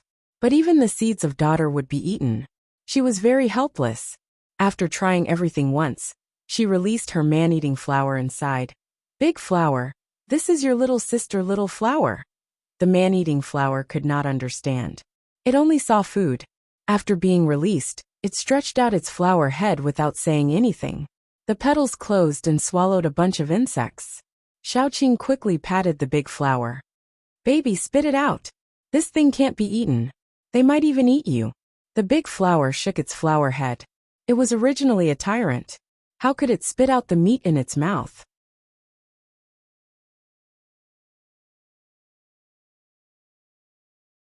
Chapter 505. Xiaoqing could only pull off the flower's head and petal. Then, she saw that the bugs were lying in the flower's stomach acid. Only some bug legs and bug shells were left. The flower shook off its head and spat out a bunch of bug shells that it couldn't digest. Then, it happily stretched out its head and ate a bunch of bugs into its stomach, shaking its head in satisfaction. It hadn't eaten its fill for a long time. Because it couldn't keep up with Xiaoqing's pace, the flower hadn't been released for a long time. Although the nostalgic Xiaoqing couldn't bear to replace it, she rarely used it. Unexpectedly, the flower, which didn't have any taboos when eating, had its uses. No wonder it was said that everything had its weakness. Xiaoqing found a bottle and said to the flower, "Spit out some saliva, or I won't let you eat. After you spit it out, you can eat whatever you want." The flower was using its leaves to cover its head, and shook its head desperately. After hearing the second half of the sentence, it decisively opened its petals and spat out some transparent liquid. Then the bottle Xiaoqing took out was corroded. The liquid was very corrosive. The glass bottle couldn't withstand it at all. Seeing that the bottle was corroded, the flower covered its head and shook its petals, as if it was laughing. Then, Xiaoqing pulled off a petal and rolled it out into a cup to collect the liquid. The flower was speechless. Its master was so cruel. Fortunately, as long as it had Xiaoqing's power, its petals could grow again. Therefore, the flower didn't feel particularly distressed. It just had a headache. After collecting some liquid, Xiaoqing asked someone to send it to Yin Chiyue. Then, she found a place to sit down and watched the flower eat. The flower showed its cruel side. No matter how much it ate, it couldn't be full. The black bugs reproduced quickly, but it was still slower than the flower's eating speed. If it were any other time, the flower would have been eaten by a group of black bugs alone. But with Xiaoqing watching, the black bugs couldn't attack the flower, and could only be eaten by the flower as snacks.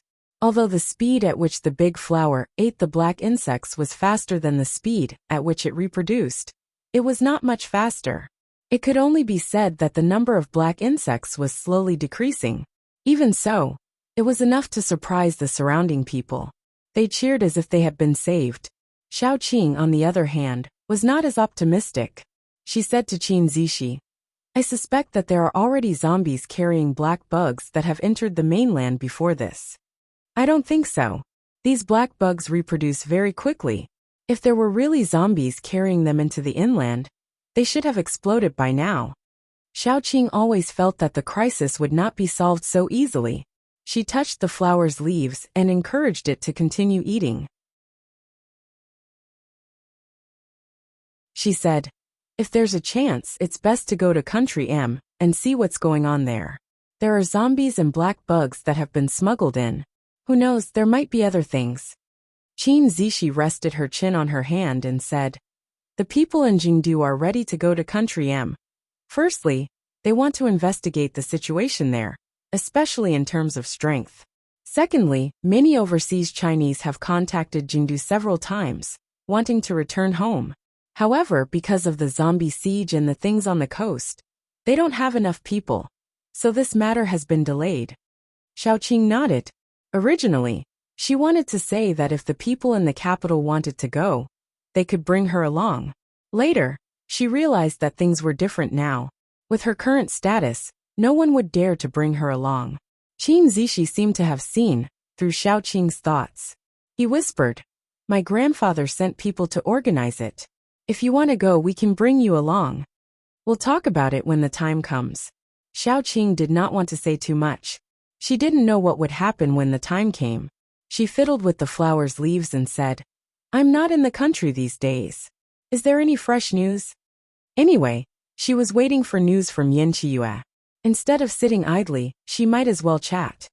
"A few days ago, I heard that a base has developed suppressants. If ordinary people are bitten by zombies, they can be injected with suppressants and return to normal." Qin Zishi held his chin and said, "It's just a rumor.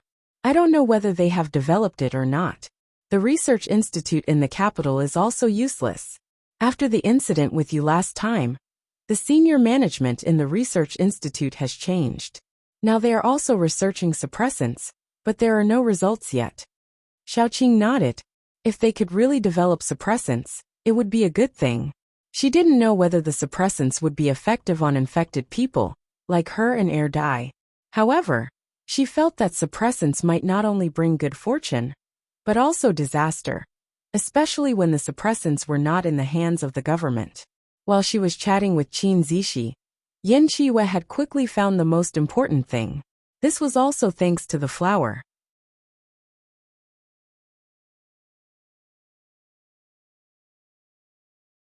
Chapter 506. It was said that everything had a weakness, and this saying was indeed true. The big flower was actually the nemesis of this group of black insects. These insects should be a type of mutated animal. Yan Qiyue found that they were very similar to zombies. When they were dissected, they looked like a mass of dead meat. The so-called reproduction was actually a kind of division. The absorbed energy was converted into a part of the body, and when the limit was reached, it would split and become its own kind. This was a kind of strange zombie insect, so they were not interested in zombies. Their shells were made of a very special material. The degree of hardness was a little scary. The liquid secreted by the big flower was highly corrosive. Although the shell was invulnerable, it was afraid of the corrosive liquid of the big flower. But the problem was that there was a difference between the big flower and the ordinary man-eating flowers. The big flower evolved with Xiaoqing, which meant that it was now a level 6 mutant plant. After reaching level 6, the most remarkable feature of the big flower was that the liquid secreted by it was much more corrosive than the ordinary man-eating flowers. So, could the ordinary man-eating flowers digest these black insects? Yan Qiyue was not sure, because he did not have the materials at hand. The things he could use were limited. He just used the liquid secreted by the big flower to make a simple medicine. The name of the medicine was corrosive medicine, and then he took it to experiment. After the medicine was poured into the insects that touched it were corroded. Suddenly a large area was emptied. "It is effective." Yan Qiyue was surprised. "Give me some more time, and I can turn the medicine into a spray. Then, the people patrolling the sea will carry a bottle with them. If they find any black insects, they can kill them."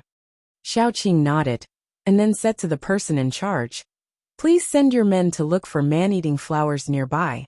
See if the corrosive liquid of ordinary man-eating flowers has any effect on these insects." The person in charge nodded quickly, and sent people out to look for them.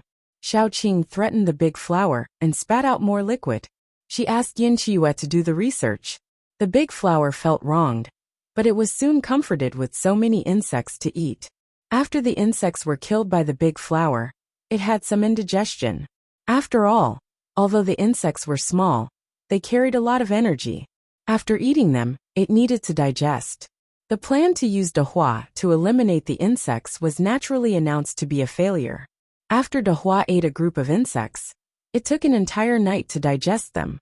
It also grew an extra leaf, under which thin vines grew. In the past, it stood in the same place, waiting for prey to come to its door. Later, it was requisitioned by Xiaoqing, and it could jump around and chase people. Now it could stretch out its vines, tie up the prey, and put it into its mouth. It was really worth celebrating, because of the big flower kept providing corrosive liquid. Of the team that went out to look for man-eating flowers also came back. They found several man-eating flowers, but unfortunately, their level was not high. The highest level was only level 3. The corrosive liquid had no effect at all. In the past 2 days, the big flower was put outside in a free-range mode. It also secretly ate one of its own kind. When it burped, it was found by Xiaoqing, and several petals fell off. The big leaf hugged its flower head, and hid in the corner for a long time. Yin Qiyu regretfully said that at least the corrosive liquid produced by man-eating flowers, above level 5, could have an effect. Of course, the most effective one was the big flower. It was probably the highest level among the man-eating flowers now.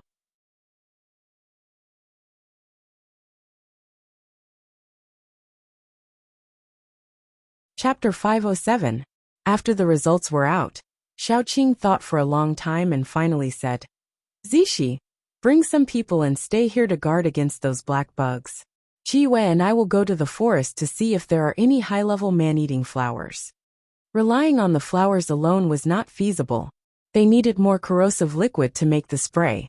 The flowers would not be able to produce that much even if they were exhausted. Qin Zishi knew that Xiaoqing was a zombie. She would be the safest in the forest, so he nodded. However, he could not help but remind her, "You must be careful and come back early." He always felt that he was like a husband whose wife reminded him to go on a long journey. "I know." Xiaoqing patted his head and said, "I will leave tomorrow morning. Qiyue will make some more spray tonight. You guys can use it to protect yourselves." Actually, even if it was not for this matter, she would still go to the forest. She had been to a small forest once. This time, she wanted to go to the largest forest in the Celestial Empire. Moreover, she wanted to go to the deepest part of the forest.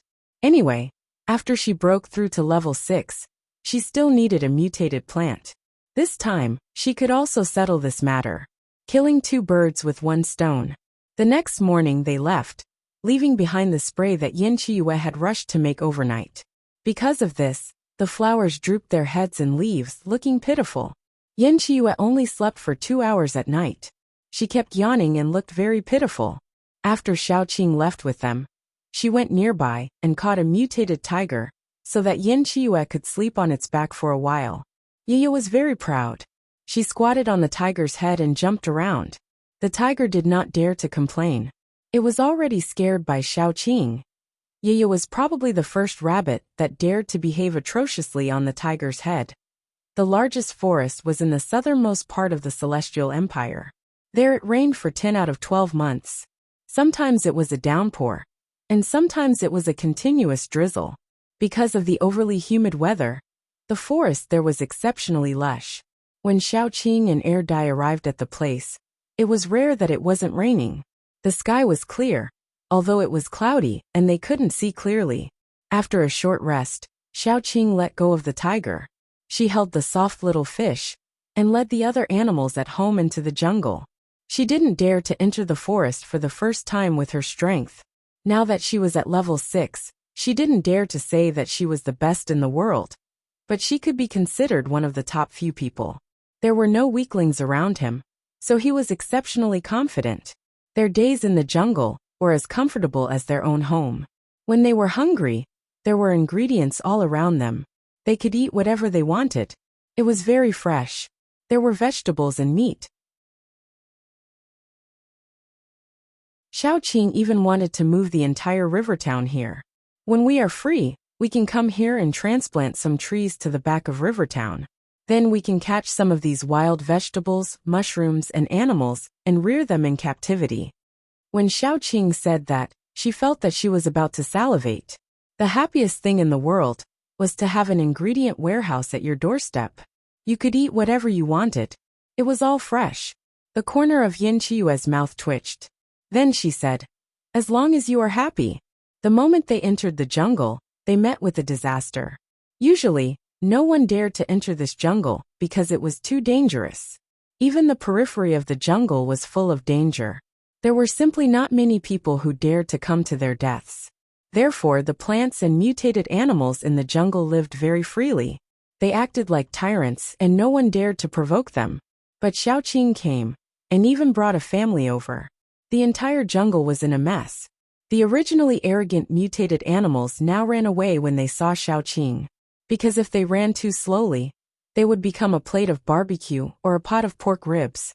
Even the uglier animals, such as snakes, insects, rats, and ants, couldn't escape from Xiaoqing's kitchen knife. There was nothing that they didn't dare to eat. There were only things that they hadn't encountered yet. To the group of mutated animals, Xiaoqing and the rest were simply too terrifying. Not only the mutated animals, but also the mutated plants. They were also killed by Xiaoqing and the rest. To others, this was the jungle of death. To Xiaoqing, this was the jungle on the tip of the tongue. Those ferocious beasts were terrifying and fatal in the eyes of outsiders. But when Xiaoqing saw them, they would only be divided into two types. Those with tender meat would be roasted and fried. Those with old meat would be stewed and boiled. None of those poisonous creatures were able to escape the calamity.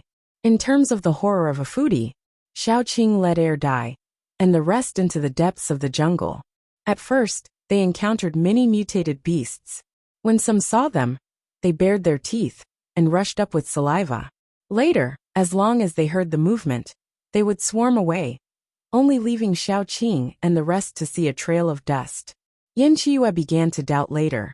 Were they really not in a zoo? Were they really not facing a small animal that had been domesticated to be very docile? She couldn't feel the horror of the jungle of death at all. She could only feel the delicious taste of the jungle equals. V equals the barbecue yesterday was so good. Yan Qiyu was completely assimilated by the foodie. We are about to enter the inner area. Xiaoqing, who was originally very relaxed, also became vigilant. She was relaxed before for a reason. The outer area of the jungle was actually not dangerous, at least for them. But once they entered the inner area, Xiaoqing couldn't guarantee 100% safety. Along the way, they found many man-eating flowers. Unfortunately, these man-eating flowers were not of a high level. Xiaoqing didn't even want to collect the corrosive liquid. Everyone be careful, Xiaoqing said very seriously.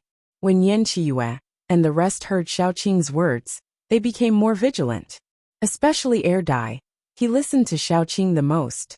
His ears were pricked up, trying to hear the nearby sounds.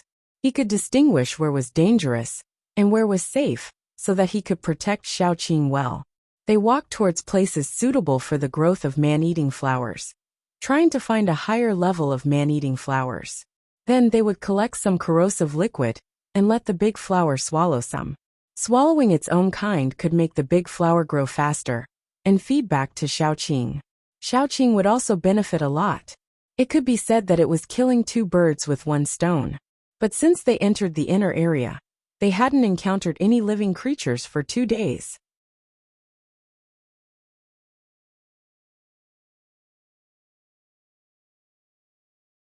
Chapter 508. The whole forest was dead silent. It was not as lively as it was when they first came in. Xiaoqing suspected that the place where they stayed before was not the same as the place where they were now. The quieter it was, the more dangerous Xiaoqing felt. She estimated that they were now in the depths of the forest and would soon reach the deepest part. Let's take a rest first. It's late. The forest was dark even during the day because the tall trees blocked the sunlight. Xiaoqing estimated the time. It was already afternoon. She led the few animals at home to set up camp. They set up a big tent, the kind that the whole family could sleep in.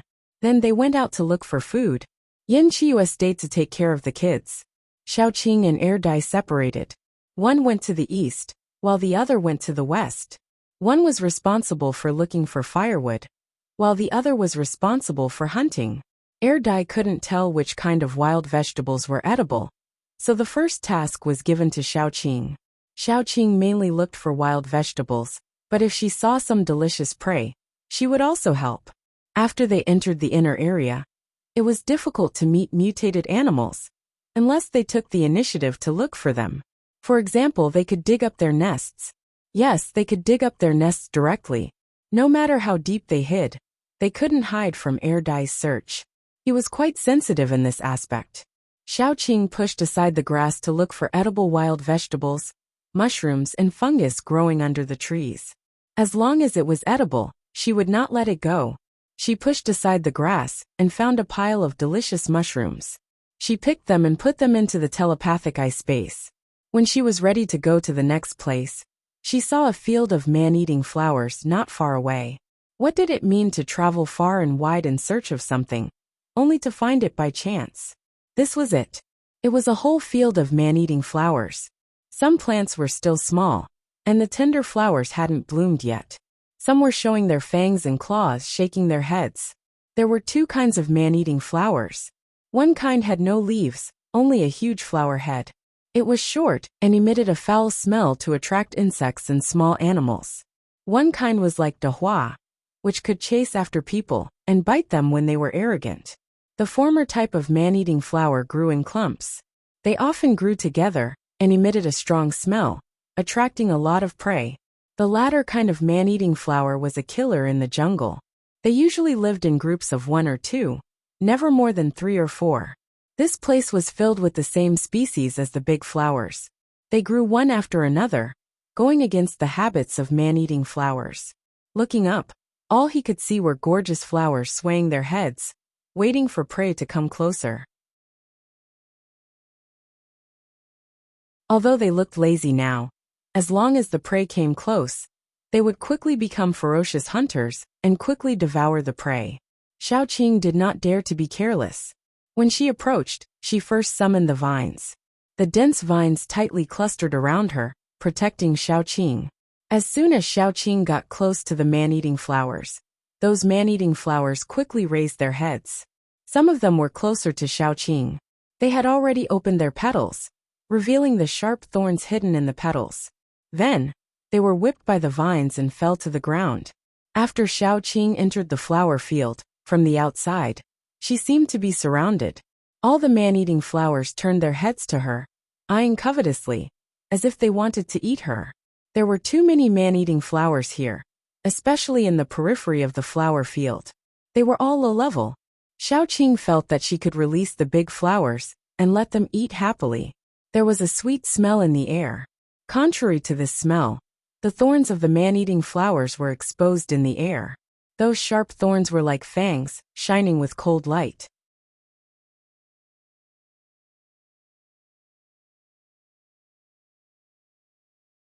Chapter 509. The big flower was released by Xiaoqing. As soon as it came out, it saw the dense man-eating flowers in front of it. It rubbed its leaves happily, and the petals opened and closed, trying to get into the flowers to eat. Those man-eating flowers had been arrogantly standing upright. Even if they were being whipped around by the vines, they could still show their teeth to Xiaoqing tenaciously. But as soon as the big flower came out, the arrogant man-eating flowers were frightened at once. One by one, their whole flower heads drooped down, as if they had surrendered. Yes, they surrendered to the big flower. The big flower was a level 6 man-eating flower, which had crushed them in level. It could be said that the big flower deserved to be the king among the man-eating flowers. All the man-eating flowers lowered their heads. However, there was one man-eating flower that angrily stretched out its leaves. Thin vines drilled out from under the leaves. In the air, it was as if a group of demons were dancing wildly. Xiaoqing's eyes lit up at once. A high-level man-eating flower. The big flower was already level 6, but it just sprouted its vines not long ago. So the man-eating flower in front of her was probably a little more high-level than the big flower. What Xiaoqing was looking for was the high-level man-eating flower, wasn't it? This man-eating flower should be the king of the man-eating flowers. Before the big flower came, it deserved to be the first. But the big flower came and challenged its position, so it was angry. The flower was raised by Xiaoqing, and it was almost lawless. Not to mention the man-eating flower that was a little stronger than it. Even if it was a level 7 or 8 man-eating flower in front of it, it would dare to provoke it arrogantly. It was like a spoiled brat. As soon as it felt the provocation from another man-eating flower, It immediately opened its fat petals. The petals of the big flower were especially thick and large. The diameter of the entire flower head was about 1 meter. The outer petals were half a meter long, and the inner petals were tender and much shorter. It was the inner petals that were often pulled off by Xiaoqing. The flower was already very big, but the man-eating flower was a little bigger than the flower. Its plump petals were red with a hint of purple, and even its mouthpiece looked longer than the flowers. The big flower was very dissatisfied. Since it followed Xiaoqing, it had always been the boss of Xiaoqing. When had it ever been suppressed by other flowers? He immediately waved his roots and jumped over. The tender tentacles grew in the wind in an instant, turning into long vines that shot towards the man-eating flower at lightning speed. The man-eating flower's vines immediately stretched out and fought with the big flower in the air.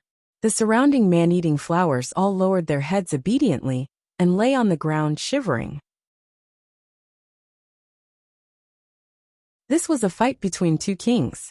The only thing they could do was to watch honestly and carefully shrink, so as not to be affected. The man-eating flower was a little more advanced than the big flower. It was reasonable to say that it was stronger than the big flower. However, there was still Xiaoqing behind the big flower to provide it with energy, so the two flowers were equally matched and in a stalemate. Xiaoqing calmly watched the two flowers fighting, and still had time to tell the big flower, "Don't break it. You know I need it to provide me with corrosive liquid. If it is broken, you can replace it and stay in the laboratory to provide corrosive liquid every day." The big flower was scared, and its petals trembled. It didn't dare to be arrogant, and fought with the man-eating flower on the opposite side. Xiaoqing took advantage of the time when they were fighting and released Guangguang.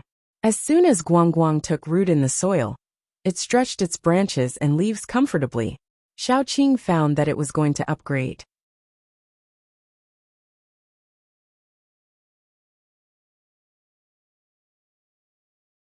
Chapter 5:10. The moment the roots touched the soil, Guangguang's roots absorbed an abundant amount of energy, which was even transferred to Xiaoqing's body. Xiaoqing pulled out her dagger and parted the dense cannibal flowers. Then, she found that the soil below was red. The greasy sweetness did not come from the cannibal flowers, but from the red soil. When she stepped on it, she could see the red liquid oozing out of the soil, which looked like blood. Xiaoqing was sure that the soil contained abundant energy, which could support such a group of cannibal flowers and make a king among them. Good stuff. Xiaoqing pinched a handful of soil and twisted it with her fingers. The red soil was very fine, like the sand left behind after being washed by water countless times on the beach. It was also a little soft. After twisting the soft soil, Xiaoqing's fingers were left with a light red color. She sniffed it, and it smelled very sweet. If she could smell the sweetness with her nose, it was at least at the level of greasy sweetness. Xiaoqing said to the big flower, "Stick the roots in." The big flower did not know what was going on, but it habitually obeyed Xiaoqing's order and quickly stuck the roots it used as its feet into the ground. In an instant, the energy flowing into its body made it feel as if it was floating in the air. Some of the energy also flowed into Xiaoqing's body through its body. Xiaoqing could not help but let out all her babies. When those vines and the roots of the qiutang and other plants went into the ground, Xiaoqing had the illusion that she was going to reach the middle stage of level 6 immediately. No, it was not an illusion. If she squatted here and let her little vines absorb the energy for a while, she might really reach the middle stage of level 6. The higher the level, the harder it was to break through. At her level, she was absorbing high-level zombie nuclei every day, but the progress was only a little. Xiaoqing estimated that if there were no special circumstances, it would take her more than a year to reach the middle stage of level 6. But now, it took her more than a year to reach the middle stage of level 6. What kind of speed was that? Xiaoqing did not want to let the big flower kill the cannibal flower. She wanted to move a small stool, eat some sunflower seeds, and watch the show while absorbing the energy. That was awesome. But after thinking about it, she gave up because she had to go back to cook. Cooking was the most important thing in the world. She could not let her babies starve. Xiaoqing raised her hand, and countless vines flew out, tightly binding the cannibal flower. At the same time, Guang began to shake its branches and leaves, and stars slowly fell slowly. It was a beautiful scene. But as long as these little dots of light fell on the petals or leaves of the man-eating flower, the flower would lose all its strength and slowly go limp.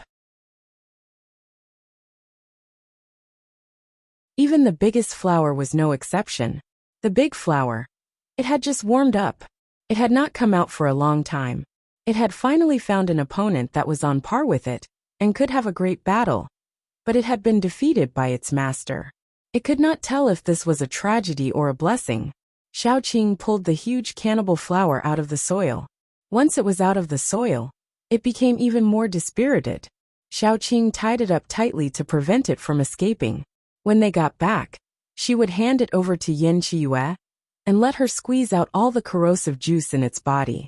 If it was obedient, Xiaoqing would keep it and extract the corrosive juice after a period of time. If it was not obedient, it was fine. She would let the big flower eat it after she squeezed out all the corrosive juice in its body. It would not go to waste no matter what. The dispirited cannibal flower could not help but shiver. It trembled a little and curled up its leaves. Without this cannibal flower, the big flower was really the king of the cannibal flowers. It roared and pounced forward. It picked a few strong man-eating flowers and swallowed them. The remaining man-eating flowers all lay on the ground pitifully. They expressed their submission and fear at the same time. Xiaoqing glanced at it and ordered the big flower to take its little brothers to one side. She wanted to take away the soil in the ground. With the big flower's order, the cannibal flowers had to obey even if they were unwilling. Of course, there were also some who disobeyed, and they all became the big flower's food.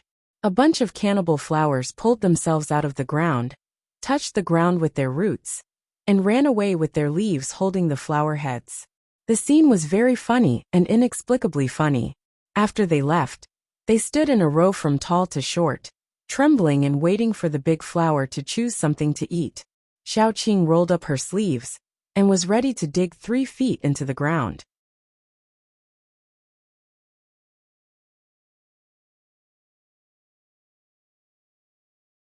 Chapter 5:11. After the man-eating flowers left, the ground was red. The color of the soil was very bright, as if blood had been poured down and soaked the ground. However, he did not know how much blood would be needed to completely soak this piece of land, to the point where the blood would overflow from it. Xiaoqing rolled up her sleeves and took out a shovel from the space. Sometimes, her space was like a robot cat's pocket, always finding strange things. For example, this shovel that she didn't know when she threw it in. The soil below was also red.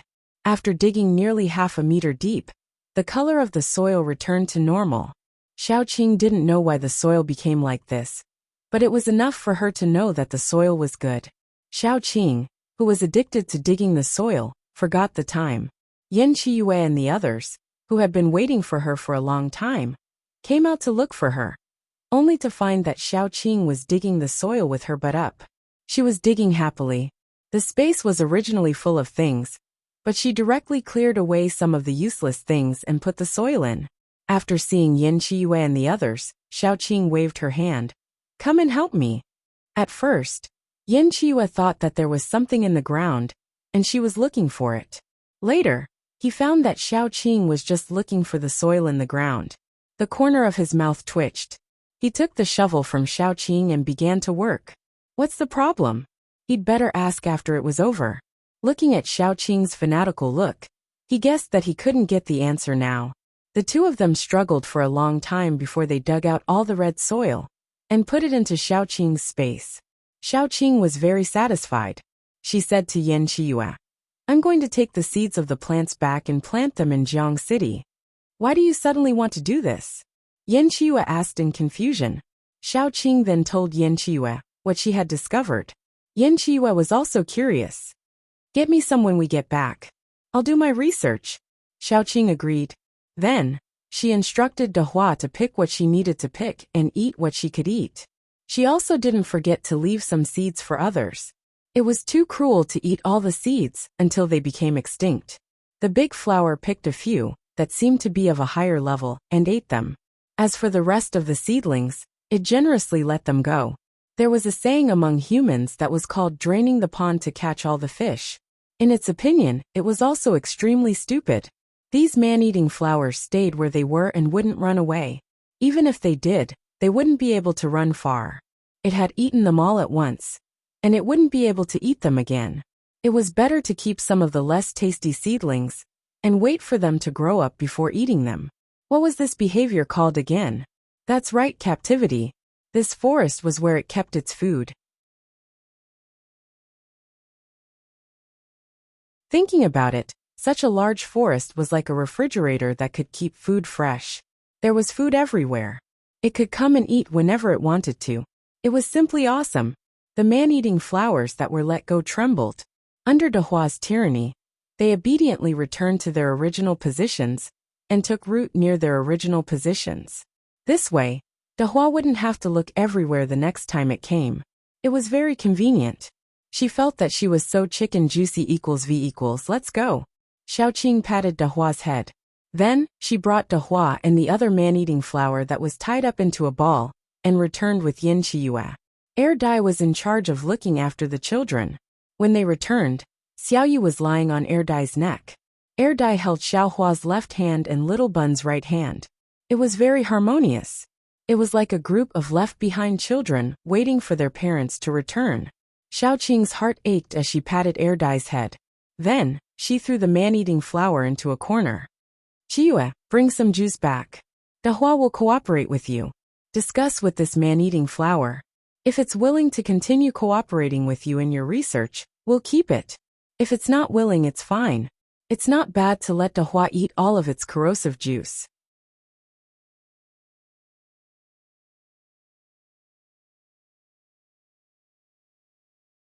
Chapter 5:12.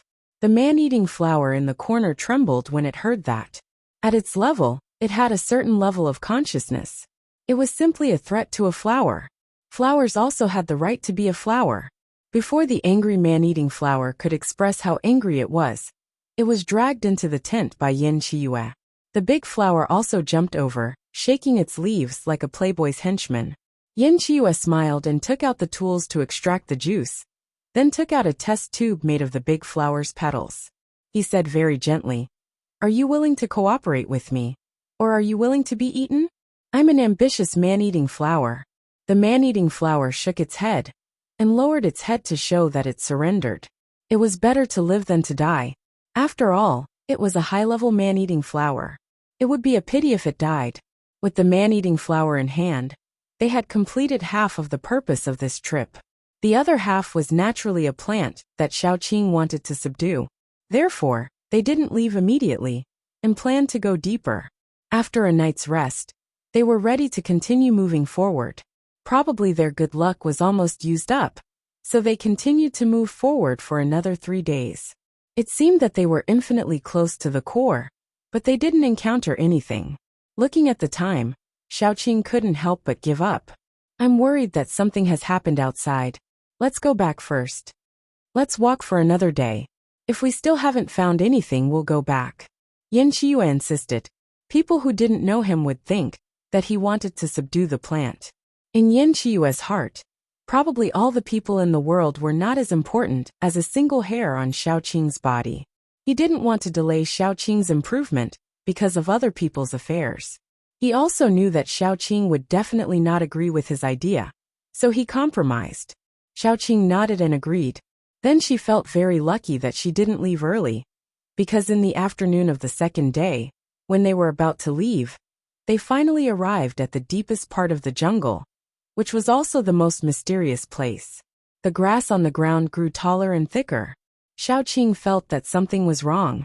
She told the people around her to be careful. Then she used the vines to open a path. The vines parted the grass, revealing a secret realm that looked like a paradise. It was very beautiful. The tall and low trees were shining with green fluorescence. There were also groups of fireflies under the trees. The grass was soft, and there was even a little dew on the leaves. The grass below looked especially fresh. It was so beautiful that it was like an illusion. Xiaoqing couldn't help but rub her eyes to make sure that she didn't come to the wrong place. Was this really a forest filled with danger? She was starting to have doubts. Before they stepped in, a bouncing rabbit jumped in. In the next second, red vines drilled out of the ground like greedy tongues, wrapped around the rabbit and dragged it away. The peaceful and quiet atmosphere was broken in an instant. Xiaoqing breathed a sigh of relief. This was the jungle she knew. Everyone be careful. Xiaoqing was the first to walk in. Although she knew that there were many dangers under the gorgeous appearance, this place was still too beautiful. It was like the paradise that many young girls dreamed of when they were young. Xiaoqing walked a few steps and felt that something was wrong. The footsteps of Air Dai and the others disappeared. Xiaoqing turned around, but there was no one behind her. Xiaoqing's expression changed immediately. Little Bun, Air Dai, and Yin Qiyue were the most important people to her. Also, Xiaohua and Xiaoyu had joined her team. They were the people that she wanted to protect. However, in just a few seconds they were all gone. Xiaoqing's face turned pale. She couldn't help but walk back to look for Air Dai and the others. The more she walked, the more she felt that something was wrong. The jungle around her had turned into tall buildings. Mu Lin appeared beside her with a big belly. His eyes were curved. Ah Qing, what do you think the child should be named? Mu Lin. Xiaoqing couldn't help but close her eyes. When she opened them again, her eyes were a little sore. Her fingertips trembled as she held Mu Lin's hand. It was warm. Ah Qing, what's wrong? Mu Lin touched Xiaoqing's forehead in confusion. It's not hot. I'm fine. Xiaoqing tried hard to hold back the urge to cry. Although she knew that she didn't have tears, she said, "Didn't we talk about this before? If you give birth to the child, let him be called Mu Nianqing. It sounds good whether it's a boy or a girl." Mu Lin bit his lips and said, "But the child has to follow his father's surname. Your surname is Zhang." Xiaoqing gently touched Mu Lin's stomach and smiled. "That's pretty good too. I want him to be called Zheng Xiang." "I miss you," Mu Lin said softly. Mu Lin said softly, "It doesn't matter if you go to the ends of the earth, or if you're by my side. I'll miss you." Xiaoqing couldn't hold it in anymore. She clearly didn't have tears, but she still felt that her eyes were wet. "Zheng Xiang, it's very nice, very nice. I have a baby too. I haven't named him yet. He's just waiting for you. Didn't you say that you want to be his godmother?" Xiaoqing held Mu Lin's hand tightly, as if Mu Lin would disappear if she let go. Mu Lin said in surprise, "Where is he? I want to see my godson. Hurry up and call him out." "I'll bring you to see him soon," Xiaoqing said softly. "He's very cute. His facial features are like mine. You'll definitely like him. Your son must be very handsome. If I give birth to a daughter, I'll marry your son in the future." Mu Lin leaned on Xiaoqing's shoulder and chuckled. "I remember when I was young, I've said that if you were a boy, I'd definitely marry you. Since I can't marry you, I'll let my daughter marry your son. I still don't know if it's a boy or a girl in your belly." Xiaoqing hugged Mu Lin tightly. It was very warm, very warm. It was so warm that it made her want to sleep. The corners of her eyes were a little moist and trembling. After a long time she said softly, "I miss you too, Mu Lin. But this isn't you." She waved her hand gently, and her sharp nails scratched out. Mu Lin's frightened expression froze, and finally turned into flying green spots. A long vine was inserted into Xiaoqing's chest like a straw, sucking something. Xiaoqing sneered. She didn't have blood at all.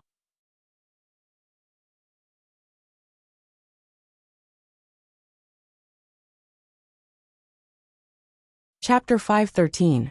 She had sensed that something was wrong from the beginning, but the illusion was too realistic, so she was in a trance for a moment. The person who appeared in the illusion was actually Mu Lin. Mu Lin. The two of them came out from the orphanage together. It could be said that they depended on each other for survival. During the toughest times, the two of them had to eat a dry steamed bun, the kind that didn't even have a pickle. They had gone through the toughest times together. They had gone through thick and thin together. Xiaoqing still remembered Mu Lin's words. "If you were a man, I would marry you." However, after the apocalypse, she had gone through almost half of the country, but she had not met Mu Lin. To be honest, Xiaoqing was in despair. After all, it was the apocalypse. No one dared to say that they could survive until now. Even Xiaoqing, who had confidence in Mulin, did not dare to say it. She could only keep her worries in her heart. Unexpectedly, Mulin appeared in this environment. Xiaoqing had noticed when the vine pierced into her chest and sucked her blood. She did not break free, because she wanted to take another look at Mulin. Zombies! Where did the blood come from? Xiaoqing tore off the vine that pierced into her body. She glanced around, and immediately found the unconscious Yin Qiue and the others. Each of them was pierced by a thin vine. The others were fine, but Yin Qiue could not bear it. He was a normal person. He would die if he lost too much blood. Xiaoqing quickly cut off the vine on Yin Qiue's body and covered the wound. The wound was very thin, but blood was still flowing out. Yin Qiue frowned. His face was pale. After the vine was cut off, he suddenly opened his eyes and hugged Xiaoqing. No. Xiaoqing was shocked. She quickly asked, "What's wrong?" "Sorry, I was careless." Yin Qiue's eyes were unfocused. After he focused on Xiaoqing, he was relieved and hugged Xiaoqing tightly. "Don't leave me." Xiaoqing felt that he probably saw something similar to them breaking up in the illusion. After comforting Yin Qiue, Xiaoqing rescued the others. During this time, Yin Qiue had been hugging his knees with a cold look in his eyes. He had encountered an illusion. In the illusion, Xiaoqing had saved many people, but they wanted to kill Xiaoqing because Xiaoqing was a zombie. Because she was not one of them, she was bound to have evil intentions. Yin Qiue couldn't stop him. He vaguely remembered that he had been chopped into minced meat. His only intact hand was still grabbing onto someone's pants. He was clearly dead, but he could still watch those people hurt the woman he loved the most. Her pain and despair were deeply imprinted on Yin Qiue's body. Yin Qiue only felt that even the slightest breath would make his heart ache terribly. This was because he knew that with Xiaoqing's personality, if she really encountered a large-scale disaster, she would really save people. And with the deep-rooted bad habits of human beings, as long as they found out Xiaoqing's identity, they would also repay kindness with ingratitude. Although he knew that the possibility of this kind of thing happening was very small, Yin Qiue couldn't help but tremble. He couldn't help but be afraid and think about it. What if? Yin Qiue didn't want to see any threat to Xiaoqing's safety, not even the slightest. After Xiaoqing saved everyone, they all woke up. Everyone's illusion was different, but the similarity was probably related to emotions. Happiness, anger, sadness, happiness, and unhappiness. After saving people, Xiaoqing set her eyes on the flower in the center. It was very beautiful.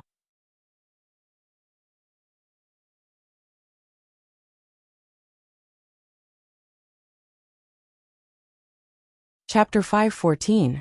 Anyone who saw everything in front of them would be most suspicious of this tree. It was taller than Guang Guang, and was as tall as a canopy. There were many small animals that looked like fireflies resting on the branches and leaves, making the entire tree look like it was glowing. However, the first thing that Xiaoqing saw was the vines that wrapped around the tree. The vines looked very thin and docile. Even the thorns looked a little crisp and soft. The vines extended all the way to the crown of the tree. There was a very beautiful flower that poked its head out from the crown of the tree. The young petals were very big, and the color was a bright red. The color was slightly dark, contrasting with the delicate center of the flower. It was like the contrast between venous blood and arterial blood. The stamen of the flower was curled up like small tentacles. It looked very harmless, but Xiaoqing couldn't take her eyes off this flower. The hallucinogenic fragrance was emitted from this flower. It could be said that the culprit that made Xiaoqing and the others fall into a coma was this flower. The more delicate it looked, the more dangerous it felt to Xiaoqing. It made Xiaoqing feel that this flower was watered with blood to become its current color. As soon as Xiaoqing broke free from this flower, it immediately curled up and acted harmless, trying to fool Xiaoqing. But how was that possible? Xiaoqing sneered and released her big flower and vines. She also released Guang Guang to protect Air Dai and the others, so that they wouldn't be hurt. Only then did she feel at ease to deal with this flower. It was relatively easy for her to suppress this flower. Its level was quite high, but compared to Xiaoqing, who had a group of little brothers, it was still a lot weaker. However, Xiaoqing wanted to see what abilities it had to decide if she should use it as the sixth plant. After all, there was a limit to the number of slots she had. A precious slot needed to be carefully studied before she could confirm it. Otherwise, it would be extremely troublesome if she found that it was no longer useful and had to change it. Then, Xiaoqing discovered that this flower's greatest ability was to cause hallucinations. If its hallucinations were combined with guang, the effect would be very good. Moreover, its vines could also assist Xiaoqing's vines. When the time came, she would put down guang's blessing and let the flower hide on guang's body. Then she would release the vines. Whoever entered this domain would die. Xiaoqing happily subdued the flower. Then, she realized that its most powerful ability was not hallucination, but an ability similar to Little Bun's devouring ability. It could take root in the bodies of humans, animals, and even plants. It could absorb blood and plant juices, and convert them into energy to nourish itself. In other words, as long as there were living creatures around it, it would never run out of energy. Coupled with its hallucinogenic ability and the attack power of its vines, not many people were a match for it. Especially when it relied on the tenacious tree it was clinging to, it was simply invincible. In the end, it was unlucky to meet Xiaoqing. Xiaoqing was its nemesis. Firstly, Xiaoqing did not have fresh blood and would not provide it with any energy. Secondly, it stretched out its vines, wanting to pierce into the bodies of the surrounding plants to absorb some energy. In the end, just as the thin vines stretched out, it was broken by Xiaoqing's vines, a second of silence.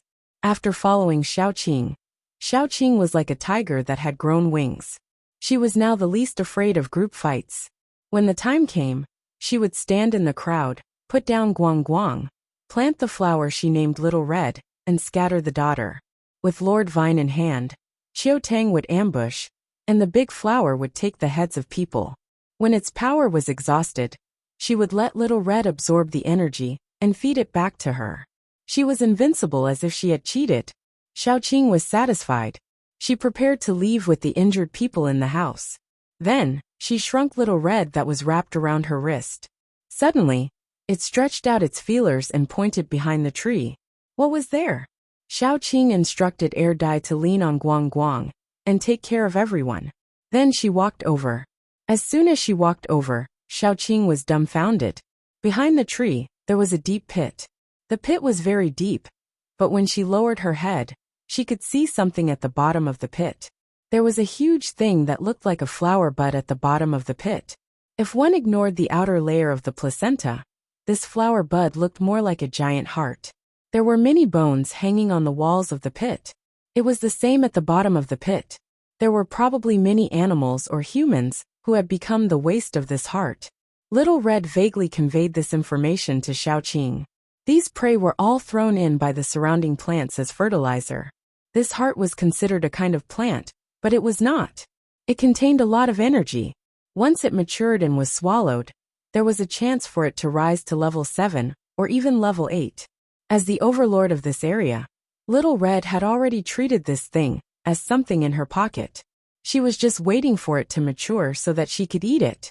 In the end, she did not expect that it would become something in Xiaoqing's pocket. So Little Red could not help but offer up this treasure. She also could not bear to let the thing that she had raised for so long go to another plant. Rather than letting someone else take advantage of it, she would rather give it to her own master. Since she had already boarded the pirate ship, the stronger Xiaoqing was, the better it would be for Little Red. It could be said that Little Red's tactic of changing the rudder according to the wind was pretty good. At the very least, Big Red was stomping its feet in anger. Big Red had fallen out of favor for a long time. It had finally regained its favor after much difficulty. But there was actually a new flower, who was fawning over its master the moment it joined the crew. Did she not know the concept of first come, first served? Did she not know that she had to respect Old Red? Was it not good to be a quiet and beautiful flower? Why did she have to compete with it for favor? How shameless! Xiaoqing did not know that there were scheming flowers around her, who were secretly opposing her. She was using vines to tie up a big tree at the side, trying to go down to the bottom of the pit and pull out the thing by its roots. It was not mature yet. If she ate it now, the effect would definitely not be great. However, Xiaoqing was not afraid. Didn't she just harvest a pile of soil that contained rich energy? She could totally pull this thing out and take it back to raise it. How troublesome would it be to leave it here? No one knew when someone would come and take this thing away. When that time came, where would Xiaoqing go to cry? The one who strikes first gains the advantage, and the one who strikes later suffers. It would be more reassuring to raise it in her own home. Therefore, Xiaoqing climbed down. She pulled the vines, stepped on the wall, and carefully reached the bottom of the pit. When she reached the bottom of the pit and observed this thing at a close distance, she felt that this thing was even more like a heart. Whether it was the clear veins under the skin or the shape, it was very similar to a heart. It was more like it would beat slowly every once in a while. It was like the heart was expanding and shrinking along with a person's breathing. It was too similar. It was a little creepy, especially Xiaoqing. She was stunned for a long time, not knowing how to start.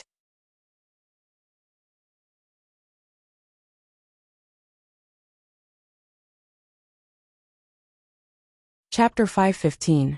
Reality proved that there were benefits to having a scary appearance. At least even Xiaoqing, with her mental fortitude, felt helpless when faced with this thing. Before she could do anything, the big flower took action. Many vines crawled out from under the big flower's leaves and wrapped around the heart-like thing. It was pulled out with brute force. The roots of this thing looked like the feet of an octopus. They were soft and wriggling. Xiaoqing was a little worried. She couldn't just hug it everywhere she went, right? She suddenly had an idea. If the vegetables she pulled out could be put into her space, what about this thing? As soon as she thought of it, she tried it out. She casually stuffed this thing into her space, and it actually went in. Her space had always been unable to store living things. Could it be that this thing wasn't a living thing? Anyway, it was a good thing. At least it was more convenient for her. Xiaoqing even planted this thing on the red soil, so that she could climb up with ease. Her whole family was old, weak, sick, and disabled now. Finally, she completed this task perfectly and could leave without any regrets. On the way back, Xiaoqing wanted to pull out more kinds of plants and plant them near Jiangqing City or directly in the city. However, she found that ordinary mutant plants could be put into her space. But after taking them out, they could only be eaten like vegetables. The only thing that was still alive was the heart. She had to give up and leave reluctantly. She planned to organize some people and come back after a period of time. When they returned to the seaside as fast as they could, Qin Zishi had already gone back to the capital once and brought news from there. The capital had decided to send people to Country M. In addition to the previous two reasons, there was one more reason, which was to find the source of the black bugs. After research in Jingdong, they found that the black bugs had a mother. As long as the mother didn't die, it could produce a lot of black bugs every day. It was useless to treat the symptoms, but not the root cause. Among the people who went abroad, there were Wu Jiaojiao, the boss of Thorns and Roses, Jin Mingyu, the boss of Ice, and Zhu Machen. In addition to the three of them, there was another very powerful paranormal called Tu Xian. He was a man who looked very polite and cultured. He also brought along two similar civilian staff members. There was also Qin Zishi and Xiaoqing. Xiaoqing didn't plan to bring Yin Qiyue along this time, because someone had to send the kids back. Yin Qiyue was very against it, but the head of the family was Xiaoqing. He could only sob and leave with the three children, letting Xiaoqing and Er Dai have their own world. Before they boarded the ship, the others did not know that two more people were added to this operation. When the ship was about to set sail, Xiaoqing and Er Dai boarded the ship. As soon as the two of them came up, some people became stiff. That year, Xiaoqing was angry for Lan Yan and almost tore down the whole capital. They all saw it. Now this god of slaughter actually wanted to work with them. Xiaoqing smiled and waved her hand. "We meet again. How have you been recently?" Jin Mingyu said dryly, "Pretty good." Wu Jiaojiao was more curious because she still refused to believe that Xiaoqing and Er Dai were zombies. How did they look like zombies? If zombies were like the two of them, humans would have gone extinct a long time ago. The two civilian staff members were more scared. They shrank into a corner and trembled. After Xiaoqing greeted them, she went to a corner with Qin Zishi and Zhu Machen. The few of them sat near the railing and looked at the sea while chatting.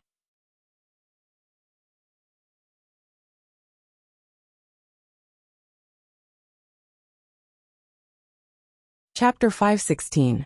Xiaoqing actually had a selfish motive for this trip. She wanted to have a one-on-one honeymoon with Air Dai, and then with Yan Qiyue. According to the order of arrival, the first honeymoon would naturally be with Air Dai. There were some aspects of a 3-on-1 honeymoon that were inconvenient. Moreover, if one was close to one, the other would be left out. If one was close to one, the other would be left out. Indeed, a two-person world was the best. I remember the last time we went out to sea, we encountered an underwater volcano eruption. Xiaoqing wanted to laugh when she thought about it. I've always thought that I have a good character. In the end, wherever I go, something is bound to happen. Qin Zishi's expression immediately changed. My sister Qing, please don't jinx it. Xiaoqing said helplessly. How can this thing be so effective? If whatever I say comes true, we'll definitely be safe this time. As she spoke, she laughed. If my mouth is really so effective, I'll curse those who oppose me to die first. Qin Zishi could only laugh helplessly. At night, the few of them gathered in Xiaoqing's room to cook. Cheng Lixue prepared a double-flavored pot with ingredients for San Xian on one side and super spicy ingredients on the other. The few of them ate until their lips were red and a little numb. At this moment, the helmsman's panicked voice suddenly came from outside. We've encountered a storm. Everyone try to stay in your rooms. Don't come out, and don't go to the deck. Xiaoqing. The way Qin Zishi and the others looked at Xiaoqing was a little strange. This crow's beak was really accurate. Xiaoqing felt like she had been shot in the knee.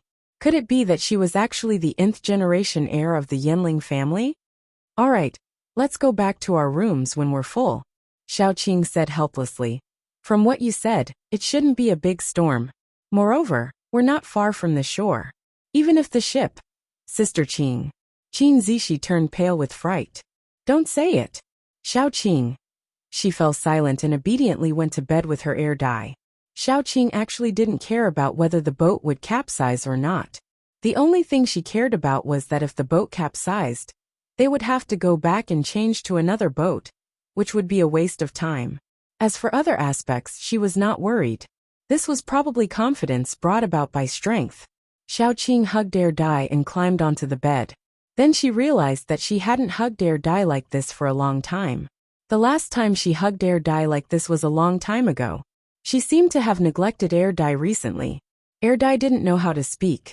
She didn't know how to express her emotions. Even if she was unhappy, she would only look at Xiaoqing quietly with her big eyes. As long as Xiaoqing looked at her, there would only be happiness in her eyes. Air Dai was so obedient that people would unconsciously feel relieved and forget about her. Xiaoqing was very distressed. She hugged Air Dai and kissed the top of his head. She said in a muffled voice, "Actually, you're cute when you're jealous. You're cute when you're naughty. You're cute no matter what." Air Dai hugged Xiaoqing back. Since they were together, he had become quieter and more obedient. It was as if he had matured overnight. In fact, if one looked carefully, they would find that he was still the jealous and spoiled Air Dai. When we go back, we'll find a way to plant plants all around Jiang City. They must be edible. It's best if they are edible and can be used for defense. I want to open up a separate piece of land and plant all the things you like to eat.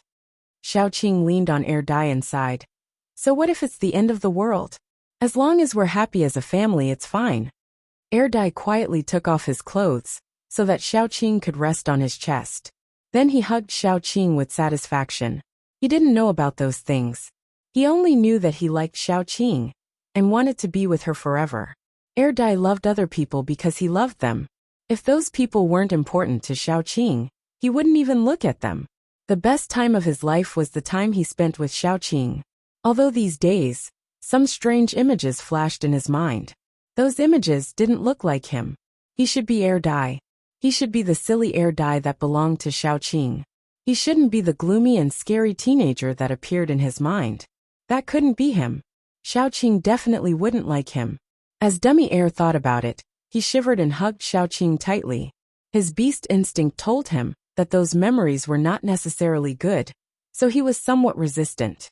The more a person with amnesia cooperated to find his memories, the faster he recovered.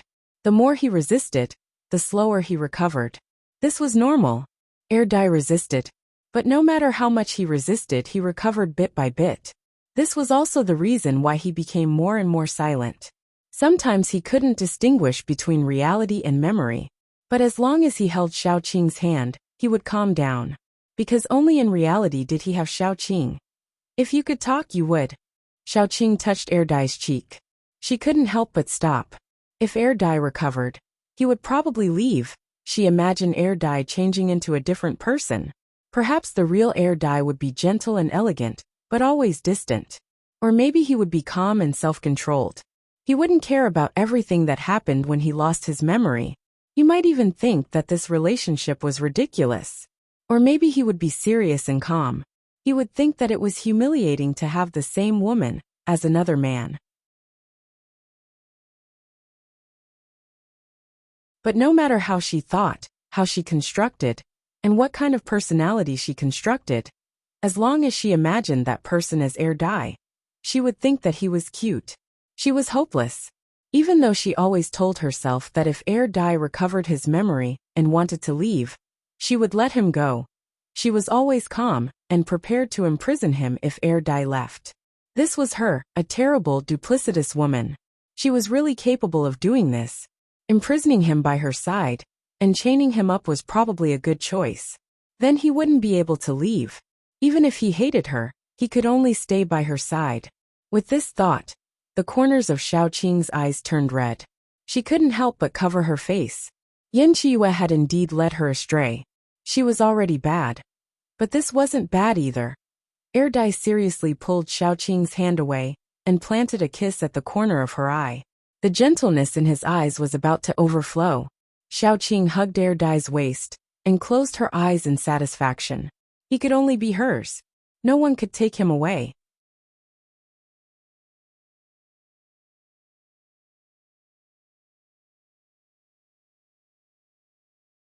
Chapter 517. Xiaoqing's luck finally turned for the better. Although they encountered a storm, they were lucky that their boat was safe after it was over. It was a blessing in disguise. Even Qin Zishi teased Xiaoqing. Although she was a jinx, she was a good person. At least they were safe for now. After the last storm, they had not encountered a second natural or man-made disaster. But other than Qin Zishi and the others, everyone wanted to kill Xiaoqing. Life on the sea was like this. They had no choice but to eat dry food every day. In order to prevent scurvy, they ate the fruits they brought with them. They only dared to eat a little each time, because there wasn't much of it. As for Xiaoqing and the others, their lives were like this.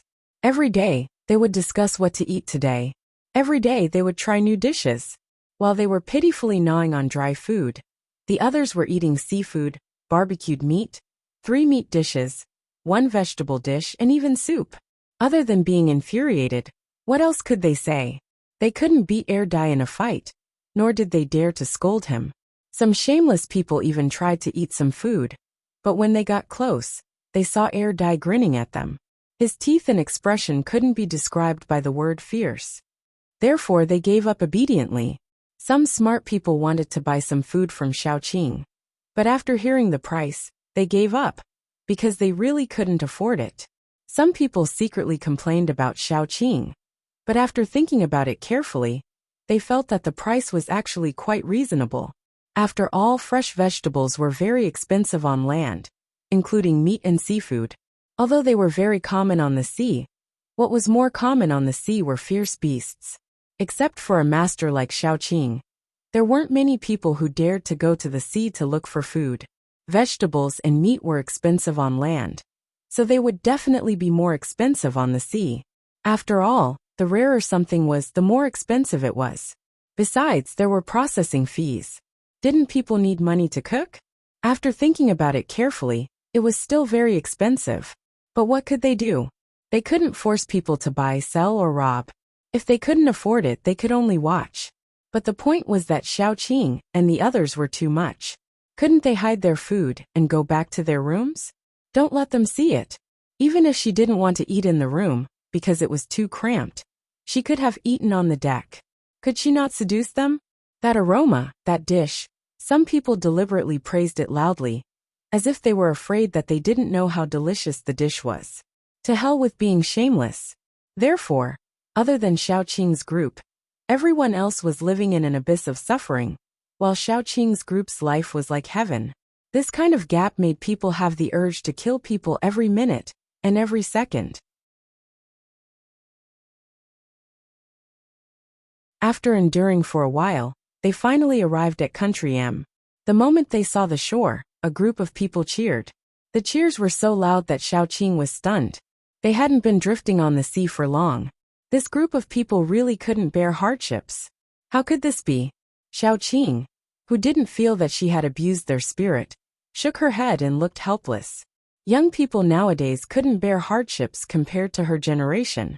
They stopped the ship on the shore and threw the anchor to prevent the ship from drifting away without them knowing. Then the group officially went ashore. As soon as they went ashore, they noticed the difference between Country M and China. Country M was too desolate. In China, there were many survival bases and active people even on the coast.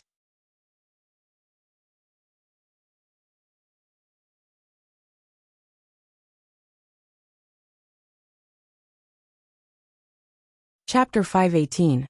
For example, Fengland's base was built on the seaside. As for Country M, the first thing they wanted to do after they went ashore was to find a base and have a big meal to satisfy their stomachs, which had been tortured by Xiaoqing.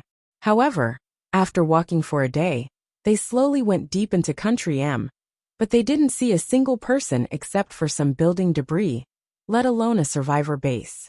It was so desolate that Xiaoqing felt like the whole Country M had fallen under the claws of zombies, which wasn't a good thing. It's getting dark. Let's set up camp here for the time being, Qin Zishi said after looking at the sky. The more they were in someone else's territory, the more vigilant they had to be. Otherwise, they wouldn't even know how they died. Not to mention them.